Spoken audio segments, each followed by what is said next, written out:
രീതിയിൽ തന്നെ ആയിരിക്കണം. അയൽക്കൂട്ടം ചർച്ച ചെയ്യപ്പെടുന്നു. നിങ്ങളുടെ നാട്ടിലെ പഞ്ചായത്തിലെങ്കിലും ഏറ്റവും ചെറിയ നമ്മുടെ പഞ്ചായത്തിലെങ്കിലും നമ്മുടെ ഗോപാലട്ടന്റെ മകൾ ഇന്നതാണ് എന്ന് അയൽക്കൂട്ടത്തിൽ ഗോപാലട്ടന്റെ മകളെ കുറിച്ച് ചർച്ച ചെയ്യപ്പെടാൻ വലിയ പണിയൊന്നുമില്ല. നിങ്ങൾ മതിൽ ചാടിയാലും മതി, ഒളിച്ചോടിയാൽ മതി. പക്ഷെ അതല്ല നമ്മൾ ഉദ്ദേശിക്കുന്ന അവിടുത്തെ ചർച്ച. നിങ്ങളെ നല്ല രീതിയിൽ നമ്മുടെ സമൂഹത്തിൽ നല്ല രീതിയിൽ ചർച്ച ചെയ്യപ്പെടുന്ന രീതിയിൽ ഒരു വ്യക്തിത്വമായി മാറാൻ, അത് ഏറ്റവും ചുരുങ്ങിയ നമ്മുടെ ഏറ്റവും താഴെയുള്ള ഒരു കാര്യമാണ് നമ്മൾ പറയുന്നത്. ഇതൊന്നും സാധിച്ചില്ല, നമുക്ക് വലിയ ലോകം അറിയപ്പെടുന്ന വ്യക്തികളായി മാറിയില്ലെങ്കിലും ഏറ്റവും ചുരുങ്ങിയത് നിങ്ങളൊരു സർക്കാർ ഉദ്യോഗസ്ഥനെങ്കിലും ആകുമ്പോൾ തീർച്ചയായും സമൂഹം ചർച്ച ചെയ്യപ്പെടുന്ന ഒരു വ്യക്തിയാവുന്നതോടൊപ്പം തന്നെ സമൂഹത്തിൽ ഇടപെടാൻ നിങ്ങൾക്ക് ഒരുപാട് അവസരങ്ങൾ ലഭിക്കുന്ന ഒരു സാഹചര്യം ഉണ്ടാവുകയും നിങ്ങൾക്ക് തന്നെ നിങ്ങളുടെ പേഴ്സണാലിറ്റിയെ വീണ്ടും പല ആളുകളിലേക്ക് അല്ലെങ്കിൽ പല രീതിയിൽ പല സമൂഹത്തിന്റെ പല ഇടങ്ങളിൽ നിങ്ങളെ വിളിക്കുന്ന രീതിയിൽ നിങ്ങൾ ഇങ്ങോട്ട് സമീപിക്കുന്ന രീതിയിൽ മാറുന്ന ഒരു വ്യക്തിത്വമായി മാറാനായി. അതിന് നിങ്ങളെ ഈ കഴിഞ്ഞ 2 വർഷത്തെ ഒരു അനുഭവം എടുത്ത് പരിശോധിച്ചു കഴിഞ്ഞാൽ കോവിഡ് വന്നതിന് ശേഷം നിങ്ങൾ സർക്കാർ ജോലിയുടെ പ്രാധാന്യം പലരും മനസ്സിലാക്കിയിട്ടുണ്ടാകും. അതുകൊണ്ട് തന്നെ ആയിരിക്കാം ഇതുപോലുള്ള ഓൺലൈൻ സംവിധാനങ്ങളിലും ഇതുപോലുള്ള കോച്ചിങ് സെന്ററുകളിലൊക്കെ ആൾക്കാർ ഇപ്പോൾ കൂടുതലായി വരുന്നത് എന്നാണ് ഞാൻ മനസ്സിലാക്കുന്നത്. എന്തായാലും എത്രയോ ആൾക്കാർ ലോകത്തിലെ തന്നെ ഏറ്റവും വലിയ കമ്പനികളിൽ ജോലി ചെയ്യുന്നവർ ഇന്ന് 2 വർഷമായിട്ട് ഇന്ന് മുതൽ മീൻസ് 2 വർഷത്തോളമായിട്ട് ഇന്നും ജോലിയില്ലാതെ ഇരിക്കുകയാണ്. ഇപ്പോഴും പല കമ്പനികളും ഓപ്പൺ ചെയ്തിട്ടില്ല. പക്ഷെ ഇവിടെ സർക്കാർ ഉദ്യോഗസ്ഥൻ എല്ലാ മാസവും കൃത്യമായി ശമ്പളം അവരുടെ അക്കൗണ്ടിലേക്ക് വന്നിട്ടുണ്ട് എന്നുള്ളതാണ് നിങ്ങൾ മനസ്സിലാക്കുന്നത്. കൃത്യമായിട്ട് എല്ലാ മാസവും ശമ്പളം വന്നിട്ടുണ്ട്. അതേപോലെ തന്നെ സർക്കാർ ഉദ്യോഗസ്ഥൻ മാത്രമാണ് ഈ ഒരു ടൈമിൽ വളരെ കൃത്യമായി ജീവിച്ചിട്ടുള്ളത്, നന്നായി ജീവിച്ചിട്ടുള്ളത്. നമ്മള് 10ാം ക്ലാസ് വരെയുള്ള 10ാം ക്ലാസ് വരെ നമ്മൾ പഠിച്ചു, 10 വർഷം നമ്മൾ പഠിച്ചു, 10 വർഷം കൊണ്ട് തീർത്തിട്ടുണ്ടാവുമെന്ന് വിചാരിക്കുന്നു. ദെൻ നമ്മൾ +2 പഠിച്ചു, ദെൻ നമ്മൾ ഡിഗ്രി പഠിച്ചു, ദെൻ PG പഠിച്ചു. ഇപ്പോൾ പലരും PG പഠിക്കുന്നുണ്ടാവാം, അതിന് അപ്പുറത്തുള്ള പല സർട്ടിഫിക്കറ്റുകൾക്ക് വേണ്ടി നമ്മൾ പഠിക്കുന്നുണ്ടാവാം. പക്ഷെ നമ്മൾ ഈ പറയുന്ന മുഴുവൻ സർട്ടിഫിക്കറ്റുകളും കയ്യിലെടുത്ത് നല്ല മനോഹരമായ കാലിക്കറ്റ് യൂണിവേഴ്സിറ്റിയുടെ സർട്ടിഫിക്കറ്റ് എന്ന് പറയുന്നത് നല്ല ചിത്രപ്പണിയൊക്കെ ഉള്ള നല്ല മനോഹരമായ സർട്ടിഫിക്കറ്റാണ്. ഇതൊക്കെ നമ്മൾ എടുത്ത് റോഡിലൂടെ നടക്കുക, റോഡിലൂടെ ഇതൊക്കെ നമ്മള് കാണിച്ചുകൊണ്ടിങ്ങനെ നടക്കുക. നിങ്ങളെ വിളിച്ച് ആരും ജോലി തരില്ല, നിങ്ങളോട് ഇതെന്താണെന്ന് ചോദിക്കാൻ പോലും ആരും ഉണ്ടാവില്ല. പക്ഷെ നിങ്ങൾ മനസ്സിലാക്കേണ്ടത് ഈ പറയുന്ന ഇതൊക്കെ കയ്യിൽ വെച്ചുകൊണ്ട് അല്ലെങ്കിൽ ഇതൊക്കെ നേടുന്നതിന് മുമ്പേ തന്നെ മീൻസ് ഈ പറയുന്ന PG വരെയൊക്കെ നിങ്ങൾ കടന്നുപോയി പഠിച്ച് സമയം കളയുന്നതിന് മുമ്പേ തന്നെ നിങ്ങൾക്ക് 10ാം ക്ലാസ് ലെവലിലോ അല്ലെങ്കിൽ 7ാം ക്ലാസ് ലെവലിലോ തന്നെ, ഇപ്പൊ 7ാം ക്ലാസ് ലെവലിലുള്ള അപ്ലിക്കേഷനൊക്കെയാണ് നമുക്ക് ഇപ്പോൾ വിളിച്ചിരിക്കുന്നത്. അപ്പൊ 7ാം ക്ലാസ് ലെവല് വരെയുള്ള പഠിച്ചവർക്ക് പോലും സർക്കാർ ജോലി നേടാനുള്ള അവസരം ഇവിടെ ഉണ്ട്. പക്ഷെ ആ അവസരത്തെ നിങ്ങൾ കാണുന്നില്ല. അവസരങ്ങളുടെ പെരുമഴ തന്നെ ഇപ്പോൾ നടന്നുകൊണ്ടിരിക്കുകയാണ്. അത് മാത്രമല്ല PSC വളരെ സിസ്റ്റമാറ്റിക് ആയ രീതിയിൽ പരീക്ഷകളും അതിന്റെ ക്വസ്റ്റ്യൻ സംവിധാനവും അതിന്റെ ഈ പറയുന്ന OMR വാല്യുവേഷനും എല്ലാം സിസ്റ്റമാറ്റിക് ആയി നടത്തിക്കൊണ്ട് വളരെ പെട്ടെന്ന് തന്നെ ലിസ്റ്റ് വരുന്നതും വളരെ പെട്ടെന്ന് തന്നെ നിയമനം നടക്കുന്നതും ഒക്കെ ആയിട്ടുള്ള ഒരു സംവിധാനത്തിലേക്ക് PSC തന്നെ മാറിയിട്ടുണ്ട്. അപ്പോൾ ഈ ഒരു കാലഘട്ടത്തിൽ പഠിക്കുന്നവർക്ക് പരീക്ഷ നിരന്തരം വന്നുകൊണ്ടിരിക്കുന്നു. ഞങ്ങളൊക്കെ പഠിക്കുന്ന കാലഘട്ടത്തിൽ എന്ന് പറയുന്നത് ഒരു പരീക്ഷ നടക്കുന്നത് ഇപ്പൊ 2010 ഒരു അപ്ലിക്കേഷൻ വിളിച്ചു. ആ ആപ്ലിക്കേഷന്റെ പരീക്ഷ നടക്കുന്നത് ചിലപ്പോൾ 2-3 വർഷത്തിന് ശേഷമായിരിക്കും. ആ പരീക്ഷ നടന്ന് വീണ്ടും 1 വർഷത്തിന് ശേഷമായിരിക്കും അതിന്റെ ലിസ്റ്റ് ഷോർട്ട് ലിസ്റ്റ് വരുന്നത്. ദെൻ അത് കഴിഞ്ഞ് അതിന്റെ റാങ്ക് ലിസ്റ്റ് വരുന്നത് വീണ്ടും 1 വർഷം. ഞാനൊക്കെ 5 വർഷം 6 വർഷം കാത്തു നിന്ന ലിസ്റ്റുകൾ, ഒരു ലിസ്റ്റിന്റെ റാങ്ക് ലിസ്റ്റ് വരാൻ 5 വർഷമൊക്കെ കാത്തു നിന്ന ലിസ്റ്റുകൾ. ദെൻ അതിന്റെ നിയമനം നടക്കുന്നത് വളരെ സ്ലോലിയാണ്. 3 വർഷം കാലാവധി ഉള്ള ഒരു ലിസ്റ്റിന് 3 വർഷം സമയം എടുക്കുന്ന രീതിയിലുള്ള ആ ഒരു കാലഘട്ടം അത് മാറി. പക്ഷെ ഇന്ന് ലിസ്റ്റിന്റെ എണ്ണം കുറയുന്നു, ലിസ്റ്റിൽ ഉൾപ്പെടുത്തുന്നവരുടെ എണ്ണം കുറയുന്നു എന്നൊക്കെയുള്ള ചില പ്രശ്നങ്ങൾ കൊണ്ട് തീർച്ചയായിട്ടും ഉണ്ട്. അതൊക്കെ നിങ്ങൾക്ക് ഗുണം ചെയ്യുന്ന കാര്യങ്ങൾ തന്നെയാണ്. കാരണം ഒരു ലിസ്റ്റിന്റെ എണ്ണം കുറയുമ്പോൾ പെട്ടെന്ന് തന്നെ അടുത്ത പരീക്ഷ നടക്കുന്നുണ്ട്. അപ്പൊ ഇപ്പൊ തന്നെ നിങ്ങൾ ഇന്നത്തെ തൊഴിൽ വാർത്ത എടുത്ത് വായിച്ചവർക്ക് മനസ്സിലായിട്ടുണ്ടാവും. ഇന്നത്തെ തൊഴിൽ വാർത്തയിൽ പറയുന്നത് സക്കീർ പറഞ്ഞതായിട്ടുള്ള റിപ്പോർട്ട് വന്നിട്ടുണ്ട്. അതായത് PSC ചെയർമാൻ പറഞ്ഞിരിക്കുന്നത് അടുത്ത മെയ് മാസത്തിൽ അടുത്ത പ്രിലിമിനറി എക്സാം നടക്കുന്നു. PSCയുടെ ചിത്രം മാറിയത് കൂടെ മനസ്സിലാക്കണം. നമ്മൾ പറഞ്ഞു വരുമ്പോൾ നമുക്ക് കുറെ കാര്യങ്ങൾ പറയാനുണ്ട്. അടുത്ത ഘട്ടത്തിലൊക്കെ ആ കാര്യങ്ങളൊക്കെ കടന്നു വരും. ഇപ്പൊ തന്നെ നമ്മൾ മനസ്സിലാക്കുന്നത് PSCയുടെ ഒരു രണ്ട് ഘട്ട പരീക്ഷ, അതായത് SSC ഒക്കെ നടത്തുന്നത് പോലെ രണ്ട് ഘട്ട പരീക്ഷയായിട്ട് മാറിയിട്ടുണ്ട്. 10th ലെവൽ എക്സാം എന്ന് പറഞ്ഞ് ഒരു വിഭാഗം, ദെൻ അടുത്തത് 12th level exam, +2 level, then degree level exam. അപ്പം ഈ പറയുന്ന രീതിയിൽ ഈ 3 ഘട്ടങ്ങളിലും നടക്കുന്ന 3 ഘട്ടങ്ങളിലും 2 ഘട്ടങ്ങളിലായി പരീക്ഷ നടക്കുന്നത്. അതായത് 10th ലെവൽ എക്സാമിന് ഒരു പ്രിലിമിനറി എക്സാം എന്ന് പറഞ്ഞ് 80 GK 20 മാത്സും simple maths, 80 GK plus simple മാത്സും ഉൾപ്പെടുത്തിക്കൊണ്ട് 10ാം ക്ലാസ് ലെവലിൽ ഒരു പരീക്ഷ ആദ്യം നടക്കും. എല്ലാ 10ാം ക്ലാസ് ലെവൽ പരീക്ഷകളും ഇപ്പോൾ നമുക്കറിയാം മെയ്യിൽ എക്സാം നടക്കുമെന്ന് പറഞ്ഞിരിക്കുന്നത് എന്തുകൊണ്ടാണെന്ന് വെച്ചാൽ മെയ് മാസത്തിലേക്ക് ഏകദേശം ഇനി നടക്കാനുള്ള പരീക്ഷകളൊക്കെ വിളിച്ചു കൂട്ടുകയാണ് PSC. ഇപ്പോൾ നമുക്കറിയാം വില്ലേജ് ഫീൽഡ് അസിസ്റ്റന്റ് വിളിച്ചു, ബിവറേജ് LD വിളിച്ചു, then last ഗേഡ് company board last ഗേഡ് വിളിച്ചു, ദെൻ യൂണിവേഴ്സിറ്റി ലാസ്റ്റ് ഗേഡ് വിളിക്കാൻ പോവുകയാണ്. അതേപോലെ തന്നെ ഇപ്പൊ അസിസ്റ്റന്റ് പ്രിസൺ ഓഫീസർ വിളിച്ചു, APO ജയിൽ, then female assistant prison officer വിളിച്ചിരിക്കുകയാണ്. അതേപോലെ തന്നെ ഇനിയുമുള്ള ഇതുപോലുള്ള കുറെ പോസ്റ്റുകൾ വിളിച്ച് മെയ് മാസത്തിലെടുത്ത പ്രിലിമിനറി എക്സാം നടക്കും. അപ്പൊ പലർക്കും സംശയമുണ്ട്, കഴിഞ്ഞ പ്രിലിമിനറി എക്സാം എഴുതാത്തത് കൊണ്ട് ഇനിയുള്ള പരീക്ഷകൾ എഴുതാം. പലരും സംശയം ചോദിക്കുന്നതാണ്. അങ്ങനെയൊന്നുമില്ല. പ്രിലിമിനറി എക്സാം എന്ന് പറയുന്നത് വിളിച്ച വിജ്ഞാപനം വന്നിരിക്കുന്ന പരീക്ഷകൾക്കാണ്. കഴിഞ്ഞ പരീക്ഷ നടന്നിരിക്കുന്നത് ആ കാലത്ത് വിളിച്ച മീൻസ് 10th ലെവൽ എക്സാമുകൾക്ക് വേണ്ടിയുള്ള പ്രിലിമിനറി ആണ് നടന്നത്. ദെൻ അടുത്ത പരീക്ഷകൾക്ക് ഓരോന്നിനായിട്ടും ഇനി പ്രിലിമിനറി എക്സാം നടന്നുകൊണ്ടിരിക്കും. അപ്പം പ്രിലിമിനറി ഓരോ 6 മാസം കൊണ്ടോ അല്ലെങ്കിൽ 1 വർഷം കൊണ്ടോ നടന്നുകൊണ്ടിരിക്കും. അതിന്റെ മെയിൻ എക്സാം അടുത്ത 6 മാസത്തിനുള്ളിൽ നടന്നുകൊണ്ടിരിക്കും. അപ്പം ഡിഗ്രി ലെവൽ അതേപോലെ തന്നെ degree level main exam preliminary എക്സാമും അടുത്ത 6 മാസത്തിൽ നടക്കും എന്നാണ് ഇപ്പൊ PSC അറിയിച്ചിരിക്കുന്നത്. അപ്പോ ഡിഗ്രി ലെവൽ പ്രിലിമിനറി എക്സാം അടുത്ത 6 മാസത്തിനുള്ളിൽ നടക്കും എന്ന് പറയുമ്പോൾ അവിടെ നിങ്ങൾ മനസ്സിലാക്കേണ്ടത് ഏറ്റവും പ്രധാനപ്പെട്ട ഡിഗ്രിയിലെ ഏറ്റവും ഗ്ലാമർ പോസ്റ്റുകൾ എന്ന് തന്നെ പറയാൻ പറ്റുന്ന പോസ്റ്റുകളിലേക്ക് അപ്ലിക്കേഷൻ വിളിക്കാൻ പോവുകയാണ്. അത് PSC പുറത്തുവിട്ടിട്ടില്ല എങ്കിൽ പോലും നിങ്ങൾ മനസ്സിലാക്കേണ്ടത് panchayat secretary, block development officer, അതേപോലെ തന്നെ നമ്മുടെ മുനിസിപ്പൽ സെക്രട്ടറി, അതിനോടൊപ്പം തന്നെ യൂണിവേഴ്സിറ്റി അസിസ്റ്റന്റ്, അതേപോലെ തന്നെ ഏറ്റവും കൂടുതൽ നിയമനം നടക്കുന്ന അസിസ്റ്റന്റ് ഗ്രേഡ് കമ്പനി ബോർഡ് കോർപ്പറേഷനിൽ, അതായത് KSFE, KSCB ഉൾപ്പെടെയുള്ള അസിസ്റ്റന്റ് ഗ്രേഡ് പോസ്റ്റിലേക്കും അടുത്ത ഒരു മാസത്തിനുള്ളിൽ വിജ്ഞാപനം വരാൻ പോവാണ്. ഇതൊക്കെ വെച്ചുകൊണ്ടുള്ള ഒരു പ്രിലിമിനറി ഡിഗ്രി ലെവൽ എക്സാം 6 മാസത്തിനുള്ളിൽ ജൂൺ മാസം നടക്കാൻ, ജൂലൈയിലോ നടക്കാനുള്ള സാധ്യത തെളിയുകയാണ്. അപ്പൊ നമ്മുടെ മുമ്പിൽ അവസരങ്ങൾ ഇങ്ങനെ ഇഷ്ടം പോലെ ഉണ്ട്. അപ്പൊ നിങ്ങൾ നേരത്തെ പറഞ്ഞ പോലെ ഈ പറയുന്ന സർട്ടിഫിക്കറ്റുകളുമായി നിങ്ങൾ റോഡിലൂടെ നടന്നുകൊണ്ട് ഒരു കാര്യമില്ല. മൊഞ്ചുള്ള സർട്ടിഫിക്കറ്റ് ഉണ്ടോ, ഒരുപാട് സർട്ടിഫിക്കറ്റ് ഉണ്ടാക്കി വെച്ചുകൊണ്ടോ, അതേപോലെ തന്നെ അനാവശ്യമായ ഒരുപാട്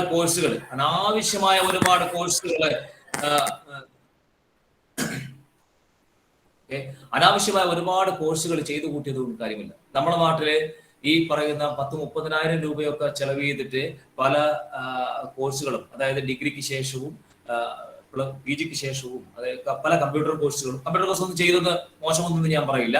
പക്ഷെ എന്നാലും ഈ പറയുന്ന രീതിയിൽ അനാവശ്യമായ ഒരുപാട് കോഴ്സുകൾ ചെയ്ത് കൂട്ടുന്ന ഒരുപാട് സ്റ്റുഡൻസ് ഉണ്ട്. എന്റെ നാട്ടില് തന്നെ ഞാൻ എടുത്ത് പരിശോധിച്ച് ഈ 30,000, 25,000 രൂപ അല്ലെങ്കിൽ 15,000 രൂപ ഒക്കെ കൊടുത്ത് പല കോഴ്സുകൾ കഴിഞ്ഞ കുട്ടികൾ വെറുതെ ഇരിക്കുന്ന ഒരുപാട് കുട്ടികളെക്കാൾ ഭയാനകം എന്ന് പറയുന്നത് 500 രൂപക്കും 1000 രൂപക്കും ജോലി ചെയ്യുന്ന കുട്ടികൾക്കാണ്. വെറുതെ ഇരിക്കുന്ന കുട്ടികൾ കുഴപ്പമില്ല, അവർ കോഴ്സ് കഴിഞ്ഞ് വെറുതെ ഇരുന്നോട്ടെ. പക്ഷെ 500 രൂപക്കും 1000 രൂപക്കും അതേപോലെ തന്നെ വെറും ഒരു 2000 രൂപക്കും ഒക്കെ ആയിട്ട് ജോലി ചെയ്യുന്ന കുട്ടികളെ ഞാൻ കാണിച്ചു തരാം, ഒരുപാട് കുട്ടികൾ.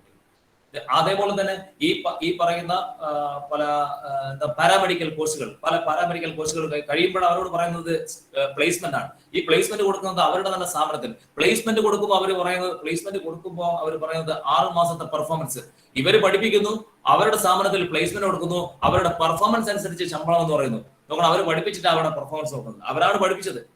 അപ്പോ ആ തരത്തിലുള്ള സ്ഥാപനങ്ങൾ അവിടെ 500 രൂപക്കും 2000 രൂപക്കും നിങ്ങൾ അപ്പ് ആൻഡ് ഡൗൺ ടിക്കറ്റിന് തികയോ? നിങ്ങൾ ആലോചിക്കുന്നത് നിങ്ങൾക്ക് പോയി വരാനുള്ള ചെലവ് തികയുന്നുണ്ടോ? പിന്നെ എങ്ങനെയാണ് നിങ്ങളെ വീട്ടിൽ നിങ്ങളെ ചർച്ച ചെയ്യപ്പെടുക? പിന്നെ എങ്ങനെയാണ് നിങ്ങൾ അയൽക്കൂട്ടങ്ങളിൽ നിങ്ങളെ ചർച്ച ചെയ്യപ്പെടുക? അയൽക്കൂട്ടത്തിലൊക്കെ ചർച്ച ചെയ്യപ്പെടുന്നത് ഓള് കോളേജ് അങ്ങ് പോകുന്നുണ്ട് എന്ന് പറയും. അല്ലെങ്കിൽ ജെൻസിനാണ് ഏറ്റവും വലിയ ബുദ്ധിമുട്ട്. ജെൻസിനാണ് ഇന്നത്തെ കാലത്ത് നമുക്ക് ഈ പറയുന്ന രീതിയിൽ PSC ക്കൊക്കെ പഠിക്കുമ്പോൾ അല്ലെങ്കിൽ പോകുമ്പോൾ ഏറ്റവും ബുദ്ധിമുട്ട് അനുഭവപ്പെടുന്ന ആൾക്കാർ ജെൻസ് ആണ്. അപ്പോൾ ആ തരത്തിലുള്ള പ്രശ്നങ്ങളൊക്കെ ഒഴിവാക്കണമെങ്കിൽ നിങ്ങൾ ചെയ്യേണ്ടത് വളരെ ചുരുങ്ങിയ സമയത്തിനുള്ളിൽ വളരെ സിസ്റ്റമാറ്റിക് ആയിട്ട് ഈ തരത്തിലുള്ള ഒരു സംവിധാനത്തിലേക്ക് വന്നുകൊണ്ട് ഒന്നുകിൽ ഈ പറയുന്ന സെറ്റ് അക്കാദമിയുടെ തന്നെ ഓൺലൈൻ സംവിധാനത്തിലേക്ക് നിങ്ങളിപ്പം ഈ സെറ്റ് അക്കാദമി പോലും നിങ്ങൾ നിർബന്ധിക്കൊന്നുമില്ല ഈ സെറ്റ് അക്കാദമിയിൽ തന്നെ വന്ന് പഠിക്കണം. പക്ഷെ പറയുന്നത് ആ സെറ്റ് അക്കാദമിയുടെ ആ സിസ്റ്റമാറ്റിക് ആയ സംവിധാനത്തിലേക്ക് വന്നുകൊണ്ട് നിങ്ങൾ പഠിച്ചു കഴിഞ്ഞാൽ നിങ്ങളെ ഈ ജോലി തിരക്കിനിടയിലും നിങ്ങൾക്ക് ഇങ്ങനെ ഒരു സംവിധാനം ഉപയോഗപ്പെടുത്തിക്കൊണ്ട് ഇതിലെ വളരെ ഒരു ചെറിയ സമയം കൊണ്ട് ഒരു ജോലി നേടിയെടുക്കാനുള്ള പഠനമാണ് ആവശ്യം. അപ്പോൾ ചെറിയ സമയം കൊണ്ട് അത് ഞാൻ പല പ്രാവശ്യമായിട്ട് പറഞ്ഞു, ചെറിയ സമയം കൊണ്ട് തന്നെ നിങ്ങൾ വാങ്ങണം. അതിന്റെ ഏറ്റവും വലിയ കാര്യം എന്ന് പറയുന്നത് നിങ്ങൾ മനസ്സിലാക്കേണ്ടത് ഇന്നത്തെ കാലഘട്ടത്തിലെ PSCയിലെ ഏറ്റവും നിർണായകമായ ചോദ്യങ്ങൾ എന്ന് പറയുന്നത് 20-30ഓളം ചോദ്യങ്ങൾ. 20 ചോദ്യങ്ങൾ ഉറപ്പാണ്, എന്നാലും 30ഓളം ചോദ്യങ്ങൾ അതിൽ ബേസിക്കലി നമ്മുടെ ഈ കറന്റ് ഈവന്റ് ആയിട്ട് കണക്ട് ചെയ്ത ചോദ്യങ്ങളാണ്. വർത്തമാനകാല വിഷയങ്ങളുമായി ബന്ധപ്പെട്ട 20ഓളം ചോദ്യങ്ങൾ ഒരു പരീക്ഷയ്ക്ക് വരുമ്പോൾ ആ കാര്യങ്ങളെ നിങ്ങൾ ഓരോ ടൈം കഴിയുമ്പോഴും ഇപ്പൊ 6 മാസത്തേക്ക് നമ്മൾ പഠിച്ചു ഒരു പരീക്ഷ എഴുതി, അടുത്ത ആ പരീക്ഷയിൽ നമ്മൾ നമുക്ക് പറ്റിയില്ല, വീണ്ടും നമ്മൾ അടുത്ത 6 മാസം കഴിയുമ്പോൾ അടുത്ത പരീക്ഷ വരുമ്പോൾ നമ്മൾ മാറ്റി പഠിക്കേണ്ടതായിട്ടുള്ള ഒരുപാട് കാര്യങ്ങളുണ്ട്. അതാണ് ഞാൻ എപ്പോഴും പറയാറുണ്ട്, ഒരു കാറ്റടിച്ച് അടുത്ത കാറ്റടിക്കുന്നതിന് മുമ്പ് നിങ്ങൾ ലിസ്റ്റിൽ കയറിയിരിക്കും. ഒരു ഒളിമ്പിക്സ് കഴിഞ്ഞ് അടുത്ത ഒളിമ്പിക്സിന് മുമ്പെങ്കിലും നിങ്ങൾ ലിസ്റ്റ് കയറും. ഒരു ഒളിമ്പിക്സിന് 4 വർഷമായി, ആ 4 വർഷം കഴിഞ്ഞ് അടുത്ത ഒളിമ്പിക്സ് വരുമ്പോഴത്തേക്ക് നിങ്ങൾ എന്തെല്ലാം മാറ്റി പഠിക്കണം. നിങ്ങളൊന്ന് ആലോചിച്ച് നോക്കുക, എത്ര ഒളിമ്പിക്സിലെ എത്ര കാര്യങ്ങൾ നിങ്ങൾ മാറ്റി പഠിക്കണം. നിങ്ങൾ 1-2 ചോദ്യമായിരിക്കും ഒളിമ്പിക്സിലെ ചോദ്യം വരുന്നത്, പക്ഷെ നിങ്ങൾ പഠിക്കേണ്ടത് ഒളിമ്പിക്സിലെ പ്രധാനപ്പെട്ട മുഴുവനായിട്ടുള്ള കാര്യങ്ങൾ നിങ്ങൾ പഠിക്കേണ്ടതായിട്ടുണ്ട്. നിങ്ങൾ ഒരു അവാർഡ് പ്രഖ്യാപിച്ച് അടുത്ത അവാർഡിന് മുമ്പെങ്കിലും നിങ്ങൾ ജോലിയിൽ കയറിയിരിക്കണം. അപ്പം നിങ്ങളൊരു മാറ്റത്തിന് മുമ്പേ നിങ്ങളൊരു കൊടുങ്കാറ്റായി മാറും.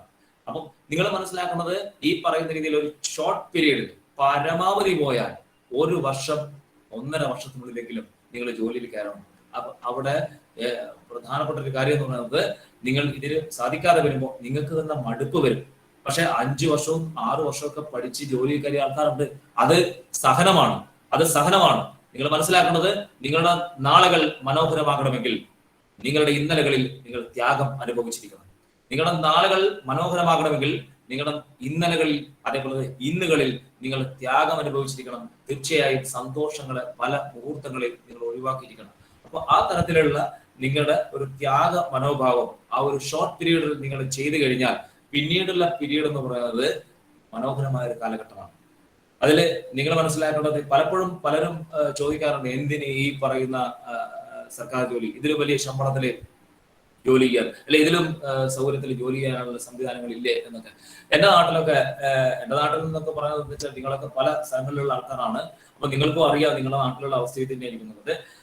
ഏഷ്യാനെറ്റിൽ ഇതിനു മുമ്പ് കുറച്ചു മുമ്പ് റിപ്പോർട്ട് വന്നിരുന്നു, ഈ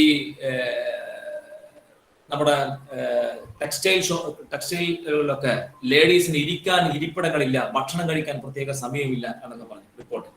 നിങ്ങൾ തന്നെ ഒന്ന് അന്വേഷിക്കുക, നിങ്ങൾക്കും അറിയാം.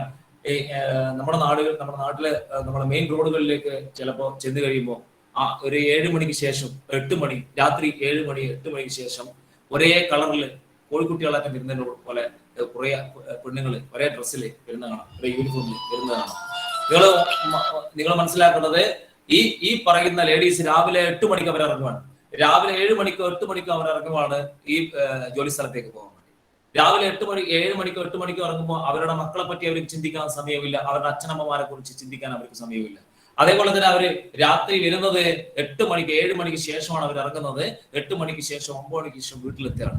നിങ്ങൾ നോക്കണം, വന്ന് കിടന്നുറങ്ങാനുള്ള സമയമേ ഉള്ളൂ, മക്കളെ പറ്റി ചിന്തിക്കാനുള്ള സമയമില്ല, അതേപോലെ തന്നെ അച്ഛനമ്മമാരെ കുറിച്ച് ചിന്തിക്കാൻ സമയമില്ല. ഈ പറയുന്ന ഒരു സ്ഥാപനത്തില് ജോലി ചെയ്തുകൊണ്ടിരിക്കുമ്പോൾ മക്കൾക്ക് അസുഖം വന്നു, അല്ലെങ്കിൽ അച്ഛൻ അസുഖം വന്നു, അമ്മക്ക് അസുഖം വന്നു, നിങ്ങൾക്ക് ഒരു ലീവ് എടുത്ത് അല്ലെങ്കിൽ ഒരു മണിക്കൂർ സമയത്തേക്ക് പോലും നിങ്ങൾക്ക് അവരെ ഒരു കാര്യം ചിന്തിക്കാൻ സമയം കിട്ടാതെ വരുമ്പോൾ വൃദ്ധസദനങ്ങൾ വളരുന്നത് നമുക്ക് കൂടി വേണ്ടിയാണ് എന്ന് മറക്കാൻ പാടില്ല. വെറുതെ അല്ല വൃദ്ധസദനങ്ങൾ വളരുന്നത്, ചവിട്ടി പുറത്താക്കും മക്കൾ. ഒരു സംശയവും വേണ്ട, മക്കളുടെ കാര്യങ്ങൾ പ്രത്യേകിച്ച് ഇന്നത്തെ തലമുറയിലെ മക്കളുടെ കാര്യങ്ങൾ വളരെ കൃത്യമായി നിറവേറ്റാൻ പറ്റാത്ത ഒരു സാഹചര്യത്തിൽ വൃദ്ധസദനങ്ങൾ നമുക്ക് കൂടി വേണ്ടിയാണ് എന്ന് മറന്നു പോകണ്ട. അവർ മാറ്റിയിരിക്കും, ഒരു സംശയവും വേണ്ട നിങ്ങൾക്ക്. നിങ്ങൾ ഒരുപാട് സമ്പാദിക്കണം എന്ന് പറയുന്നില്ല, പക്ഷെ നമ്മളെ ചർച്ച ചെയ്യപ്പെടുന്ന രീതിയിൽ നിങ്ങളൊന്ന് ആലോചിക്കേണ്ടത്, നമ്മൾ ജനിക്കുന്നു ജീവിക്കുന്നു എന്ന് പറയാൻ പറ്റില്ല, മരിച്ചുകൊണ്ടേയിരിക്കുന്നു എന്ന് തന്നെ പറയണം. ജീവിക്കുന്നു എന്ന് പറയണമെങ്കിൽ, സന്തോഷത്തോടെ ജീവിക്കുന്നു എന്ന് പറയണമെങ്കിൽ, കുടുംബത്തോടൊപ്പം നല്ല രീതിയിൽ നമുക്ക് സമയം ചെലവഴിക്കാൻ പറ്റണം. അതേപോലെ തന്നെ അവർക്ക് ആവശ്യങ്ങൾ നിറവേറ്റി കൊടുക്കാൻ പറ്റണം. ആ രീതിയിൽ പോയി കഴിഞ്ഞാൽ മാത്രമേ നമുക്ക് കാര്യങ്ങൾ മുന്നോട്ട് കൊണ്ടുപോകാം. ഒരു പ്രൈവറ്റ് കമ്പനിയിൽ വർക്ക് ചെയ്യുന്ന ഒരാൾക്ക് ഒരിക്കലും ഈ പറയുന്ന കാര്യങ്ങളെ നിറവേറ്റിക്കൊണ്ട് മുന്നോട്ട് പോകാൻ കഴിയില്ല എന്നത് സത്യമാണ്. നിങ്ങളെ വീട്ടിലുള്ളതോ അല്ലെങ്കിൽ നിങ്ങളെ സുഹൃത്തുക്കളോ നിങ്ങൾ എടുത്ത് പരിശോധിച്ചാൽ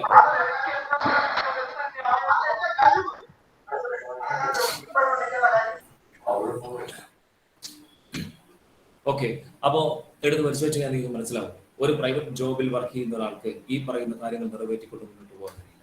അപ്പൊ അതുകൊണ്ട് തന്നെ ഈ സർക്കാർ ഉദ്യോഗത്തിന്റെ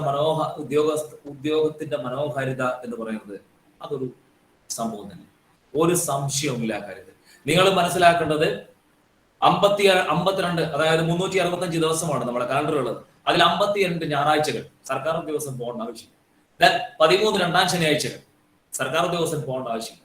ദെൻ 25ഓളം പബ്ലിക് ഹോളിഡേയ്സ്, നമ്മളെ ആഗസ്റ്റ് 15, ജനുവരി റിപ്പബ്ലിക് ഡേ ഒക്കെ ഉൾപ്പെടെ 25ഓളം പബ്ലിക് ഹോളിഡേയ്സ് സർക്കാർ ഉദ്യോഗസ്ഥൻ പോകേണ്ട ആവശ്യമില്ല. ദെൻ അതേപോലെ തന്നെ 25ഓളം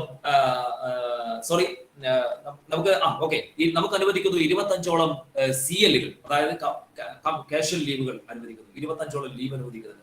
ദെൻ ഇതൊന്നും അല്ലെങ്കിൽ ഇതൊക്കെ മതിയായില്ല, ഈ ലീവൊന്നും നമുക്ക് മതിയായില്ല. ഈ ലീവൊന്നും മതിയായില്ലെങ്കിൽ നിങ്ങൾക്ക് ലീവ് എടുക്കാൻ അവസരമുണ്ട് സർക്കാരിൽ. നിങ്ങൾക്ക് ഇതൊന്നും മതിയായില്ലെങ്കിൽ നിങ്ങൾക്ക് കമ്മ്യൂട്ടഡ് ലീവ് എന്നൊക്കെ പറഞ്ഞിട്ട് ഹാഫ് പേ ലീവ് എന്ന് പറഞ്ഞ ലീവ് ഉണ്ട്. ഇനി ഇതെല്ലാം തീർന്നു കഴിഞ്ഞാൽ നിങ്ങൾക്ക് ലോസ് പേ, അതായത് വിത്തൗട്ട് സാലറി നിങ്ങൾക്ക് ലീവ് അനുവദിക്കുന്നത്. നിങ്ങൾക്ക് സാലറി ഇല്ലാതെ ഒരു ദിവസം നിങ്ങൾ ലീവ് എടുക്കണം എക്സ്ട്രാ. ഇതൊക്കെ കഴിഞ്ഞു, നിങ്ങൾക്ക് ലീവ് എടുത്ത് ഇനി നിങ്ങൾക്ക് ലീവ് എടുത്ത് പഠിക്കണം. നിങ്ങളൊരു സർക്കാർ ജോലി നേടിയതിന് ശേഷം നിങ്ങൾക്ക് ലീവ് എടുത്ത് പഠിക്കാൻ, അല്ലെങ്കിൽ ലീവ് എടുത്ത് നിങ്ങൾക്ക് മറ്റൊരു പ്രധാനപ്പെട്ട ഒരു ജോലിയോ മറ്റൊരു കാര്യമോ നോക്കാൻ ഒക്കെ നിങ്ങൾക്ക് അവസരമുണ്ട്. ഇപ്പൊ അത് പറഞ്ഞപ്പോഴുള്ള എൻ്റെ ഒരു ദേവിയുള്ള ഒരു നിർദ്ദേശമുണ്ട്, അഡ്വൈസ് ഉണ്ട്. അതായത് സർക്കാർ ജോലി കിട്ടിക്കഴിഞ്ഞാൽ ദയവ് ചെയ്ത് ലോങ് ലീവ് എടുത്ത് നിങ്ങൾ മറ്റൊരു ജോലിയെ കുറിച്ച് ചിന്തിക്കുക, അല്ലെങ്കിൽ അതിനേക്കാൾ പഠിച്ചൊരു കുഴപ്പമില്ല, പഠിക്കുന്നതിന് കുഴപ്പമില്ല, മറ്റൊരു ജോലിയെ കുറിച്ച് അതിപ്പോഴേ പറയണം.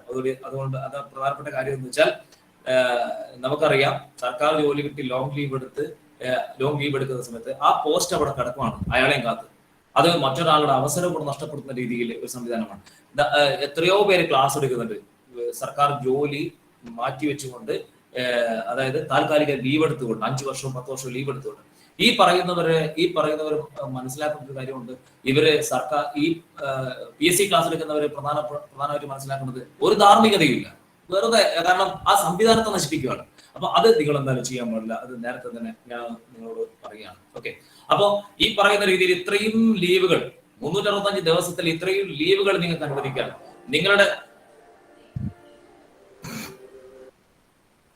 നിങ്ങളുടെ എല്ലാ ആവശ്യങ്ങളും നിറവേറ്റിക്കൊണ്ട് നിങ്ങൾക്ക് മുന്നോട്ട് പോകാം. തീർച്ചയായും നിങ്ങളെ ചവിട്ടി പുറത്താക്കുന്ന ഒരു അവസരം, നിങ്ങളുടെ മക്കൾ നിങ്ങളോടൊപ്പം നിൽക്കുന്ന ഒരു അവസരം. അപ്പം ആ തരത്തിലുള്ള കാര്യങ്ങളെ മനസ്സിലാക്കിക്കൊണ്ട് തന്നെ സർക്കാർ ജോലിയുടെ പ്രാധാന്യത്തെ കുറിച്ച് ഉൾക്കൊണ്ടുകൊണ്ട് തന്നെ എന്ത് ചെയ്യണം, നിങ്ങൾ മുന്നോട്ട് പോകണം. അതിനുള്ള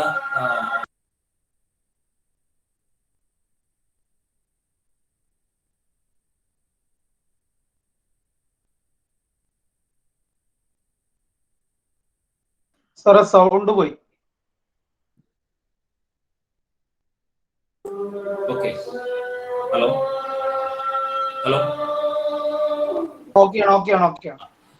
അപ്പോ ഈ പറയുന്ന രീതിയിലുള്ള പഠനം സംവിധാനമാണ് നമുക്ക് ആവശ്യം. അപ്പം നിങ്ങളുടെ ജോലി തിരക്കുന്നുണ്ടെങ്കിലും ഈ പറയുന്ന ഒരു ഓൺലൈൻ സംവിധാനത്തിലൂടെയെങ്കിലും വളരെ പെട്ടെന്ന് തന്നെ ഒരു ജോലിയിലെത്താനുള്ള തീവ്രമായ ശ്രമം തന്നെ നിങ്ങൾ നടത്തുന്നത്. അപ്പം ഒരുപാട് സാധ്യതകളുള്ള ഒരു മേഖലയാണ് PSC എന്ന് പറയുന്നത്. ഒരുപാട് ജോബ് തസ്തികകൾ ഉണ്ട്. ആ തസ്തികകളിലേക്ക് തന്നെ ആയിട്ട് ഒരുപാട് പരീക്ഷകൾ നടക്കുന്നുണ്ട്. അപ്പൊ ഏതെങ്കിലും ഒരു പരീക്ഷയില് വീണ്ടും പോയി.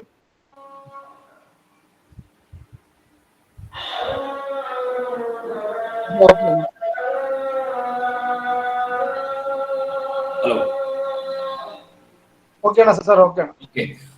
അപ്പോ ഞാൻ നേരത്തെ സൂചിപ്പിച്ചതുപോലെ ഒരു നല്ല പേഴ്സൺ, ഒരു നല്ല വാല്യുള്ള വ്യക്തിത്വം ആയി നിങ്ങൾ ചർച്ച ചെയ്യപ്പെടുന്ന രീതി. അപ്പോ നിങ്ങള്